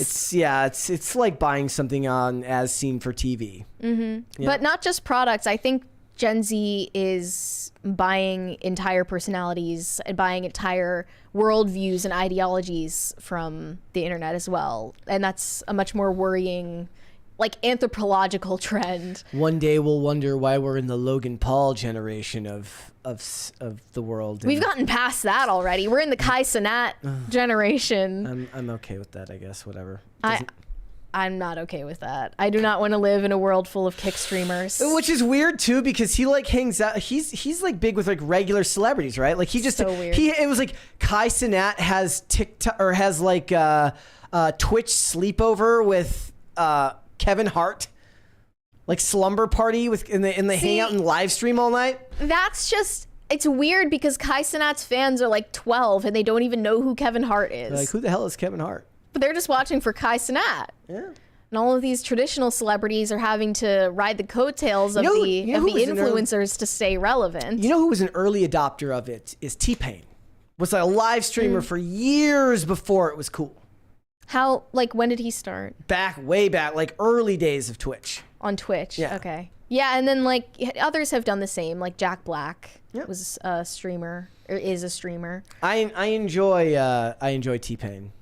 Yeah. He's a success story. The only person who like has a good singing voice and got famous for the tool The that makes for auto-tune. Yeah. He deserves the credit.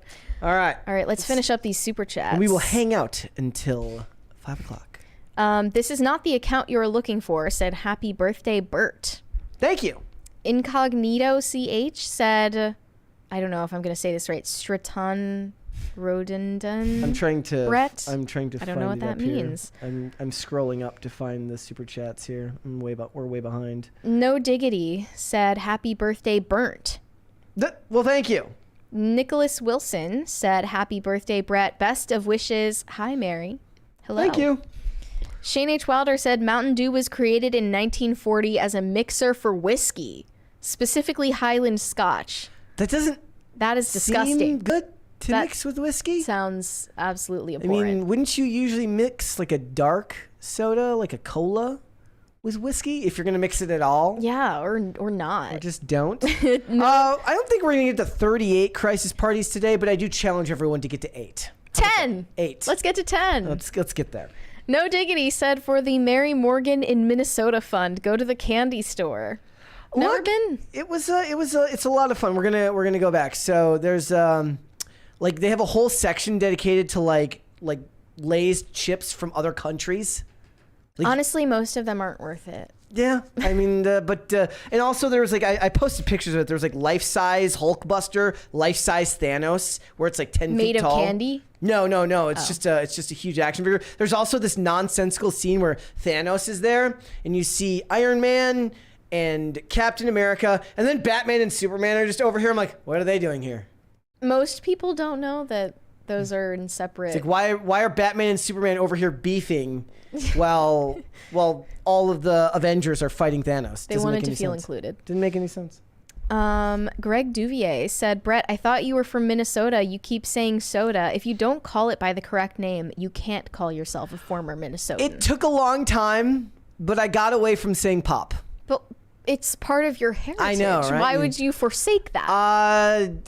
I don't even remember. I don't think it happened really on purpose. I just I was shamed out of it by the culture of saying, what the hell is pop? The coastal elites. They did. Just dragged you Look, down. this is the downside of streaming, of social media and the internet. Is language is being homogenized, and there's nothing unique anymore. Shane H. Wilder said, when the collapse happens, everyone can just come over to mine. I've got plenty of physical media. We got movies, TV shows, music, and books.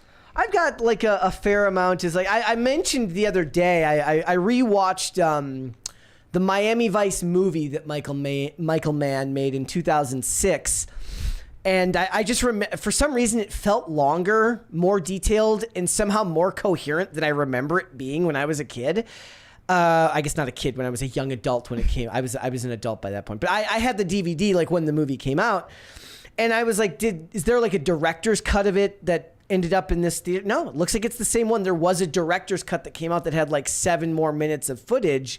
But the one I watched apparently was the full one, and maybe I just wasn't paying close enough attention all the times I watched it earlier. I did post like this really, really long thread about how Michael Mann was one of the first users, the first filmmakers to really go in depth with using digital cameras, and that the whole reason both the movies Collateral and Miami Vice look the way they do, the reason that they capture night so well is all of the is the way that it's shot, because it was not shot on a film camera, and it looks great. And of course, that's what they mean when they're talking about gear talk and the weird stuff that men get excited about. It's things like that. Yeah. Like, why does this movie look the way it does at night? Well, it's because they were shot on digital cameras at a time when digital cameras were not the norm. It was also a time when you didn't have the added benefit of CGI to just paint over everything. So. Yeah, everything just looks very gray and lifeless. Yeah. And contrastless now. Well, okay, so here's the thing. In those films, in both Collateral and Miami Vice, like, there's a lot of really, really obvious digital noise. Like, specks of white in the shot. And it looks great. I don't know if it's meant to look that way, but it gives it this unique tone that, like, every time I watch it, I get really excited. I'm trying to explain it to everyone, like, what I like about it, and they're just like, yeah, I don't get it. Go to the IMDb trivia section. Basically, yeah. Corey Anderson said, "Oh man, Jojo is so cool. # fake gay." You think Jojo is fake gay? She's doing it for the views. I don't think she swears that much in her regular life. I think she's throwing on the extra F words just to just to show an image. No Diggity said, "I still live in Minnesota, but I'm 30 minutes from the candy store." Win? That's awesome.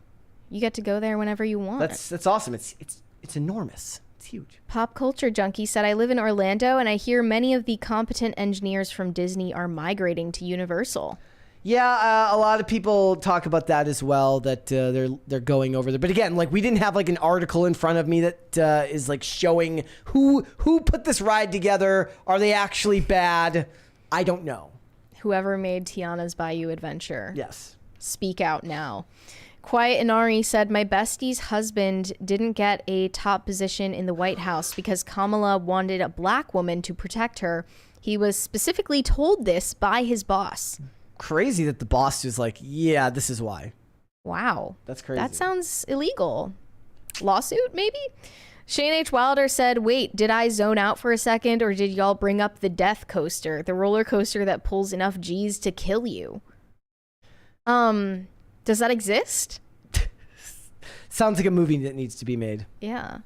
That libertarian guy said, "Today is also my birthday. Happy birthday, Brett." And happy birthday to you. Birthday twins. That libertarian guy. Also, birthday twins. It's really funny. So last night, I don't know if it's just because I never check Twitter exactly at midnight or something like that. But it was like, happy birthday to Margot Robbie. Happy birthday to Ashley Simpson. Happy birthday to the many people that also have July 2nd birthdays. Larry David. It's Lindsay Lohan's birthday today. Well. So happy birthday, Lindsay Lohan. I didn't know it was Ashley Simpson's birthday as well. That was a new one on me. It's a common one. Yep.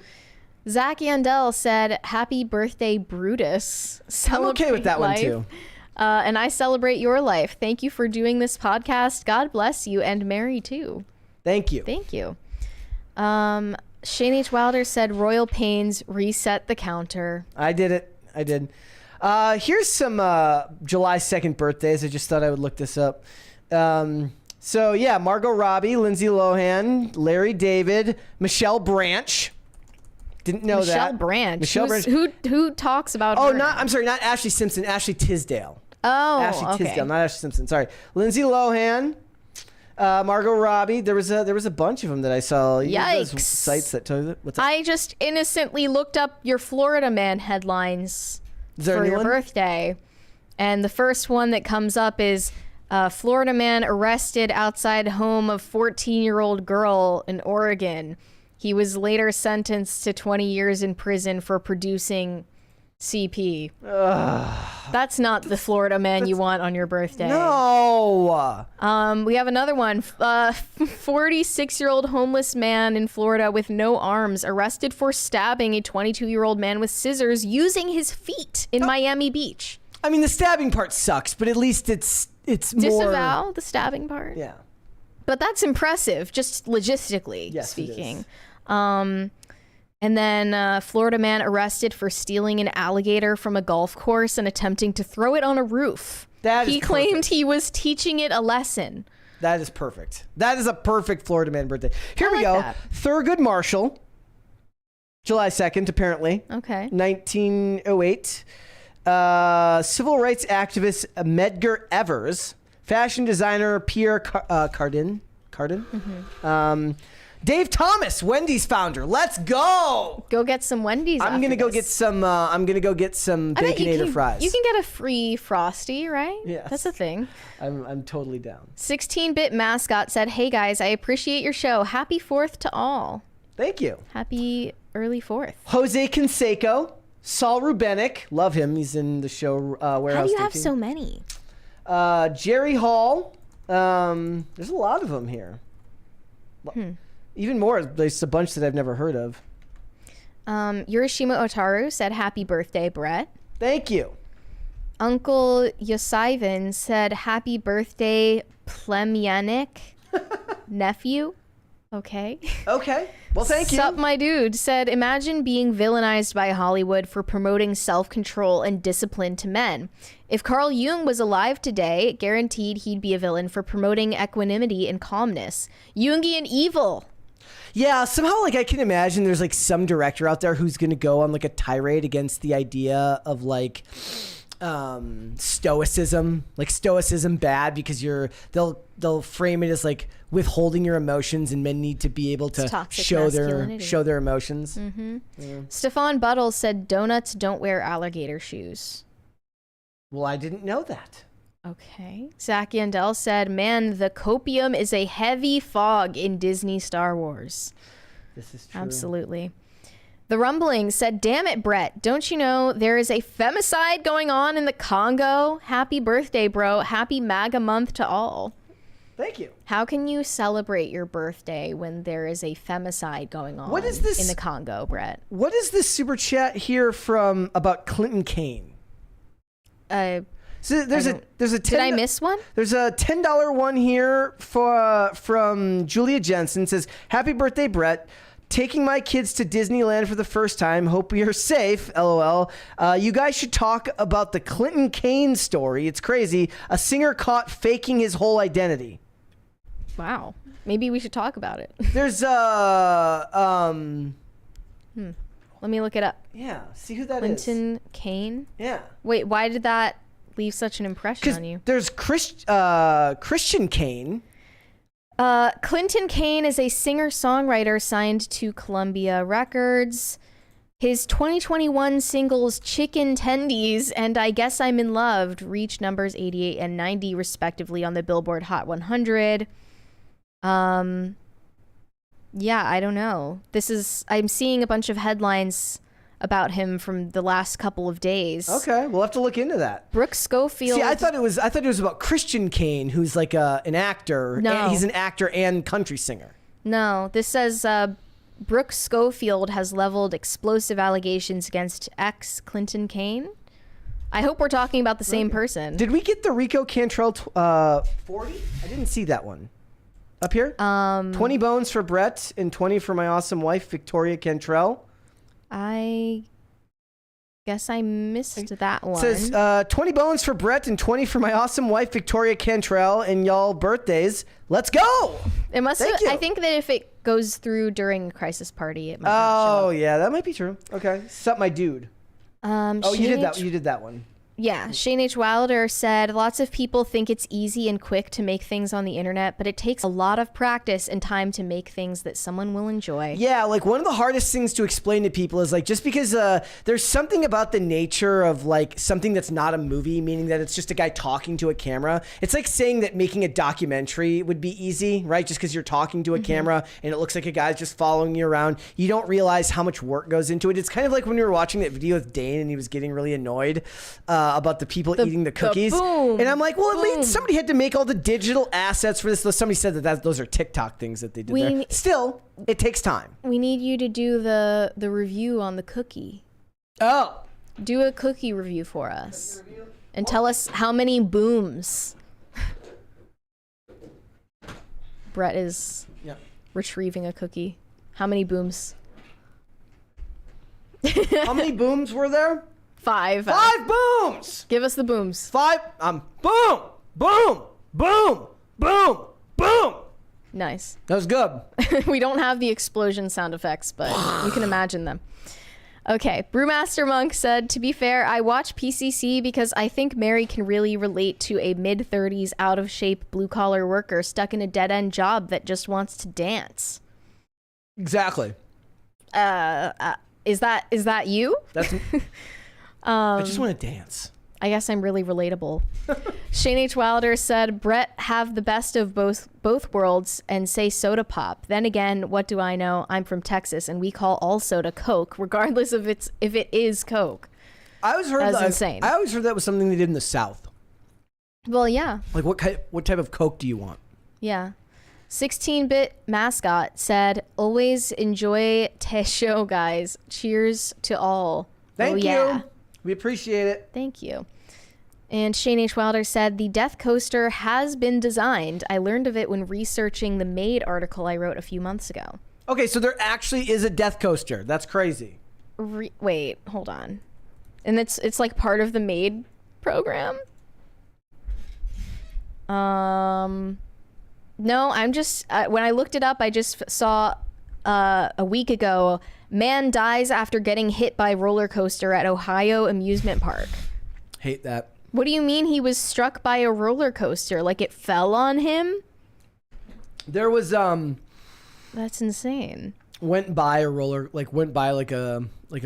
coaster recently, like a theme park, and it was just actually shocking me how run down it looked. Like none of the rides looked like they would stay up. I know that fair rides are really sketchy and people die and get injured on them all the time, but those swings, I love it, that go up in the sky, I love those. I will just go on them anytime. I don't care that it's super risky. I just love it. Live your life. Yeah, I'm gonna live my life. This is 20. The Manic Mustache said, late as always and apropos to koala bears. So you're telling me Henry Cavill is going to be the Highlander? Reminds me of that time I got in that fight with that German judo team when I visited Osaka. Happy birthday, Brett. Yes, he is going to be Highlander. So that is good. And again, anytime I think Chad Stahelski gets involved, I think it's a good thing because he's very passionate about his work. Shane H. Wilder said, if Brett didn't like the cookie, Mary would have beat Brett live on air. Yeah. I would have thrown cookies at you. It's true that you can tell I liked it because I had more after I did the taste test. Yeah. If I didn't like it, I would have just said it. It's like when, WWE would do the pay-per-views, and they'd be sponsored by Mountain Dew, and there would just be bottles of unopened Mountain Dew in front of all the announcers because none of them drink it. It's disgusting. Like at one point, I think they even had the temerity to do like Diet Mountain Dew, which nobody in the world drinks Diet Mountain Dew. I just know that it was a Lana Del Rey song. There you go. So apparently one person drinks Diet Mountain Dew, and it's Lana Del Rey. They're good. They're the key, which few understand, is that you need to underbake them every time. It's the right level of soft because once they age a little bit, they'll harden up just a tad, but not get too crunchy, which is perfect. I'm gonna come in on Monday and my face is gonna be like this. And I like doubled the batch so that I could also keep some. It's totally, you know what it is? So in the movie Mighty Ducks 3, there's the Ducks have two goalies. They have Julie the Cat Gaffney and they have Goldberg. And Goldberg is the head goalie. He's goalie number 1. She's goalie number 2, even though she was always the better goaltender. It never made any sense. Actual misogyny. Point being that when we get to Mighty Ducks 3, like they put Julie number 1, so he like starts feeding her carbs, like giving her snacks to make her gain weight and get slower. Total sabotage from your teammate. Yeah. Like that's some Mean Girls shit. It is. It is. So Mary wants my face to balloon. Guys, earlier in the chat, I saw someone say that they got a cameo from Tiffany Gomez for Brett's birthday. That can't be real. If it's real, please send us the link. If it's not real, you cannot joke about that. I was really excited. I was more excited than Brett was. If it's real and it shows up tomorrow, I'll be angry because look, I sent her when all that happened. I sent like the whatever you call it, like the public email that was available. I'm like, yeah, we want to get you on the show. I did too. We asked her, but I guess she Lame. just doesn't like us. Steve G88 said, has Brett seen the video of the Taliban patrolling Kabul on rollerblades? Happy birthday. Okay. Have you? Here's the thing. I don't know if it was that one specifically. I have seen that one. Wait, can you show me this? I haven't seen this at all. Hold on. Let me see if here's my problem with it. So I don't know if it was this one specifically, but there was one of these that came out about this in like August of 2020. So on my timeline, back when I still had a Facebook, right? Thank you. The same people who are writing like ACAB in their profiles are then sharing this video of Taliban police on rollerblades. And I'm like, you are not serious people. We have a $20 from That Stanzatastic. He said, viewers comment on the stream saying things like, nice, cool, and I want to dance. Others are making observations about the live show, with one viewer noting that the performers' dance moves are reminiscent of roller skating. This AI summary is not accurate. Hold on, let me see if I get the video here. It's better than... It's the one where they're holding AKs. Let's go! You can never call blading gay again. What is this? Okay. Watch us get a copyright claim for the music. For that music? Okay, we've got another from Shane H. Wilder. The coaster is called the Euthanasia Coaster. There is a model made. The science behind it is scary. I love that this just says Taliban, Afghan, rollerblade troopers, ! People loved it. Okay. Just a bunch of fun-loving guys. Yeah, that's who what happen they are. to be members of the Taliban. They are. Okay. Yeah. This is broing out. All right. All right. That was good. Those AI summaries of are stuff not giving what they're supposed to give. They're not. Is that all of them? Yep, we're all caught up. Well, on we the almost got to Superchats. 8. We're Yeah. getting there. We got. I wanted 38, so this is really disappointing. We got guys. 10. We got 10 minutes to get to the 8th crisis party. Okay, the countdown is on. Yes, guys. Let me check how close we are. And one of the downsides of like, okay, I love my job, but like skating in this are just such separate things. They're such separate worlds that it's really funny when people from this world will like share skating stuff with me, and I'm just, the worlds collide and I don't like it. It feels like they know your secret identity. I don't like it. It's just that I keep those worlds very, very, like my Instagram, I don't really talk about pop culture. I share memes and stuff like that. Well, I mean, you don't even post anything else other than skating on your Instagram at all. Because it's been that way for as long as I've had that Instagram. If I was to talk about stuff like we do here, I'd have to make a separate channel. It would be like however many people follow me there, all of a sudden just the content shifts entirely. They're like, what is he talking about? Mass unfollows. Mass unfollows. $20 from High Voltage 75. That guy wandered into restricted area to get his keys after he lost them on the ride and got hit by the coaster. Oh, by the way, happy birthday, my dude. So maybe that lends credence to the argument that the guy was making and that Tiana's Bayou thing, that it's actually That was definitely attendee being stupid. Yeah. I mean, RIP to the guy, but why would you ever do that? Like, just accept that you lost your keys and move on. Yep. He must have been like drunk or something. Or that was just like, yeah, horrible. There's one from That Stanzatastic. He said Super Troopers from Bollywood. You know what? I think I should start watching Bollywood films. Maybe that's the next. Actually, I picture you like loving Bollywood films. I feel like I would. Because the action scenes are just so ridiculous. They're flying through the air, and then it's so dramatic. Like, I mean, look, I'm not gonna lie. Did you ever watch Triple R? I never like got they around- really wanted I us to never review got that, around but to it. I need to get around to it. But here's the thing: like we're watching Jane the Virgin, and it's absolutely ridiculous. I keep an eye on it with like one eye open. It's not super interesting to me, but you're just pretending not to. I'm like, oh, all the stories. I'm a dude. I don't like this Are you kidding me? telenovela stuff. Petra's mom killed another person with her hook hand, and then she helped her bury him out in the woods. Let's go. Like they must know that it's stupid when they're writing it, right? Well, it's supposed to be, and it's awesome. Okay. Sirenko Productions said Diet Mountain Dew, baby New York City. Never was there ever a girl so pretty. Happy birthday, Brett. Thanks for 645 minus the ones you missed episodes. I've missed 2 episodes. Yeah. No, I've missed 4 episodes. Because me and you missed a couple when we did the Daily Wire thing. Probably more. Yeah. So, but yeah, like roughly 640 episodes. Mm-hmm. You know? That Catholic gamer guy said holy water shoots out of the money guns for episode 666. Are we still working on getting I really wanted to get an exorcist on the show for episode 666 because obviously it would just be perfect. I'm not successful so far. If you guys have any could recommendations, any connections? Could we do like the bait and switch? Be like, I'm having some real trouble here. Could you help me? I am not going to tell an exorcist that I need an evaluation to get him on my podcast. And then he shows up here. It's like that means I would actually be possessed by the clout demon. Okay, that's a fair point. No, it's the I want to get more views demon for my job, not for clout. Those are different things. Like it's some kind of noble pursuit. Yes, it's for your job. It's the capitalist demon. Yeah, I just, that was my dream. We're getting really close to it though, so I don't know if it's going to happen. DCNC said, happy birthday month, old man. Midlife yet? There will never be a birthday month for me. I apologize. I'm not that narcissistic.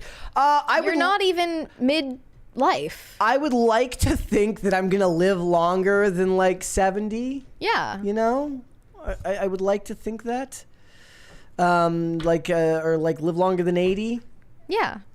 That's not too ambitious. Yeah.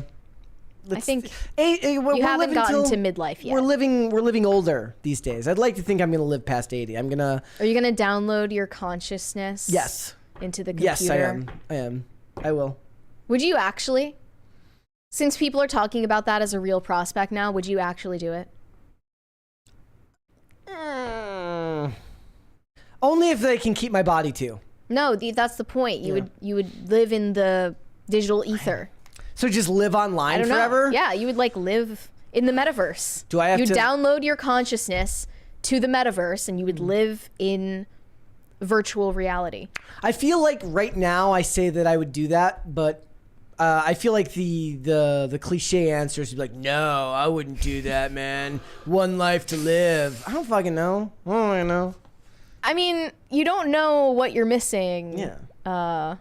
Can I go to you don't have a body anymore. Can I go to that? I mean, so much of our lives are lived online anyways. Like, yes, it would suck to not have your body, but maybe you'd be so overwhelmed with like the joy of being back alive again that you're like, I guess I can't have the body, but at least I'm conscious. I would never do it. We got a mid-wit existential crisis. We got a $20 from Bowster. He said, happy birthday, Brett. Wait for the one-shot scene in Jane the Virgin. It's impressive. What season is that in? I'm going to have to check that out. I'm glad to know that there are now people who are giving me like Jane the Virgin recommendations.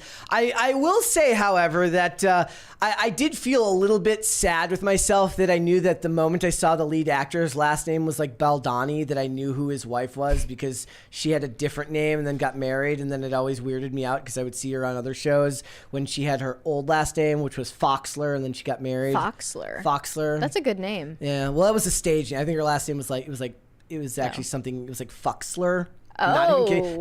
Fuxler, and then she like changed it for stage name. That's. I wouldn't want that one. But I was explaining to that, and as I'm explaining that, I'm basically being given that look of like, you're doing the trivia. You're doing the trivia thing again. Yeah. Okay. That Catholic gamer guy said a good friend of mine is the head exorcist in the Archdiocese of Galveston, Houston. Well, could you Does he do pull some podcast strings opinions for us? Maybe. You know, it takes a lot to be an exorcist. It takes even more to be both an exorcist and a podcaster. Like a lot of people can't manage both. Before we get to the $50, that brings me to a point. Okay, I made the point recently where I said like the worst thing about like wokeness as it is now is the inability for Hollywood to like take risks and try out story ideas for fear of offending people. There was this episode of Criminal Minds that involved an exorcist, and everyone hates it. I love it. Why? I don't know why everyone hates it, but I mean, it also involves an abortion storyline with the Emily character, and it's just a good episode. I really, really enjoyed it, but all of the ratings on it are low. The abortion, a lot of people would be critical of the abortion storyline, I think, back then, because it was, well, now they wouldn't, because it was pro. It was, I mean, not even so much pro, but that the character of Emily had an abortion, and it does feel tacked on. Like, it doesn't feel necessary for the character, because it gets in earlier season, it's getting into some pretty specific personal detail about this character that they hadn't really done since Morgan's storyline in season 2, where you find out that the Morgan character was like sexually abused as a child. But it's like, it just felt kind of early in her character development to go into such specifics, but I love it. And it's kind of ridiculous and it's out there, but I like that they risked it and they took the chances on the story. Okay, that $50 super chat from Mr. Wombat said, Feliz cumpleaños, Brett. The two of you are great listening in the background while I'm lifting. No Ozempic being used here. Good. Well, what about HGH? Yeah, what about Tren or Anavar? Well, I was watching My Strange Addiction. There's a whole episode about this woman who's addicted to bodybuilding. I literally thought that she was trans when they started the episode. But she was actually just a woman on HGH, and I was like, this is terrifying. Yep. There's a $20. I cannot read that name. I have no idea what that says. Sisyphus, I believe. Okay. Happy birthday, or no, happy Brett Day, birth. Well, thank you. Happy Brett Day. Thank you. That Stanzatastic said, if you get an exorcist, they can get a twofer. Come to PCC, then Tales of the Inverted World. GG easy. That would be good. That would be nice. If anyone would, respond to my emails, that would be great. Did you read the one about Carlos Martins? That was the next one. That was the next one? Okay. Shane H. Wilder said, reach out to Father Carlos Martins if he's not still touring St. Jude's Arm or recording season 2 of The Exorcist Files. I am a listener of The Exorcist Files. Oh, man. You just know when that name came up, they were like, cha-ching. I mean, yeah, it's really popular. Yeah. But I'm glad that it's popular because someone who's actually knowledgeable about the subject is running it, and he's really good at it. I would love to have him on. I just don't know how you contact these people, because obviously being an exorcist, there are thousands of people trying to get in contact with Feels them. like saying like, hey, there's this guy's a spy. Get in touch with him to be on the show. To talk about being a spy. I'm like, hey, I'm not possessed. Can you be on my podcast? You got any free time? Like, I know you got work to like. I know you're expelling demons from people's bodies, and that's super important. But you got a couple of hours. Can you take a day off? Like, I just, even if it's not episode 666, we'll figure out something else. Maybe we'll just skip that number and we'll just do the number whenever The Exorcist shows up. I feel like then like he that would be cheating. He does the podcast and he opens the paper next day and like the front page says man dies from suspected demonic possession, and then he's like, it's all Brett and Mary's It's all fault. our fault. High Voltage 75 said, Mary, sing him happy birthday for us. Please don't. I'm not going to do that. Thank you. I'm actively Neither saying of us thank want you. that. I like that's rule number 1. If I ever end up in a restaurant and staff starts singing me happy birthday, hands are getting thrown. If all like 800 of you were here with me, then we could do it together, but I'd rather not do it alone. J2 Corpse said, happy birthday. Let's go. Thank you. Adolfo Batista said, and he just sent us like a sticker. It's a birthday cake. Oh, thank you. Thank you. It's a piece of birthday cake. Thank you. Pat the Plumber said, have you seen Upload? Hilarious first season. I have not. I assume it's about what we were just talking about. I'll have to check it out. And then one more there from the Catholic Gamer guy. He prayed over me once, had a seizure next morning. Oof. Whoa. That's Okay. intense. Well, we're over. It's past 5, but we're very close to that 9th crisis party. So perhaps we will get there before we go. We are exactly $11 away from We're getting there. Well, I mean, sometimes that thing's always wonky. Yeah. We'll check. Hopefully we get there. Guys, before we go, I first want to say thank you to everyone who wished me a happy birthday. So it means a lot. I did enjoy coming here and doing the show today. I haven't actually done the show on my birthday before. I think I was out of town last year for 4th of July. So thank you all so much for that. You guys are the best. Mary, where can they find you? Yes, you guys can send me validation on Instagram at Mary Archived, or you can send me hate on X. That is also Mary Archived. Perfect. If you guys would like to follow me, Instagram and Twix at Brett Dasovic on both of those platforms. This show is here 5 days a week, Monday through somebody says, Brett, give us 10 more minutes. Well, I could do I could do the NPR outro, I guess. That's not 10 minutes, but it's like, this show is here 5 days a week, Monday through Friday, 3 p.m. Eastern Standard Time. That is noon Pacific. We are on Amazon Music, Apple Podcasts, Pandora, and Spotify if you would prefer to listen rather than watch this show. We got one more super chat there from That's Dancetastic. Would you like to read that one, Mary? Yes. Happy birthday. Hopefully you get to binge watch House MD for us. And one more there from Shane H. Wilder. I met Father Martins twice for his 2 relic tours. Nice guy. I helped to crowdfund season 2 of Exorcist Files. Thursday, if you're watching, you got his deets? Okay, I'll reach out. Courier626 said, happy birthday. From all of us to you, we wish it was our birthday so we could party too.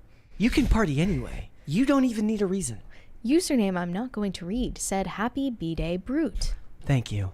That Catholic gamer guy said, have you heard of the Warrens, Mary? Annabelle doll, my father dug their graves. Ooh, I don't know. I have not. Okay. All right. Well, that looks... Oh, and we got another one one. more here from Carnell. Happy birthday, Brett. I'm recommending everyone go watch Teenage Mutant Ninja Turtles this week for our boy. Yes, the 1990 Teenage Mutant Ninja Turtles at that. Where did we leave off? I think I was about to list our social medias. By the way, guys, the post-credit scene will involve the Crisis Party, assuming it does not go off before I finish this outro. All right. If you would like to follow us on social media, we are on Twitter at popculture_show, Facebook and not TikTok at popculturecrisis, and on Instagram at popculturecrisispod. Guys, stay tuned for a post-credit crisis party. We will see you with another episode tomorrow. Bye now. Bye.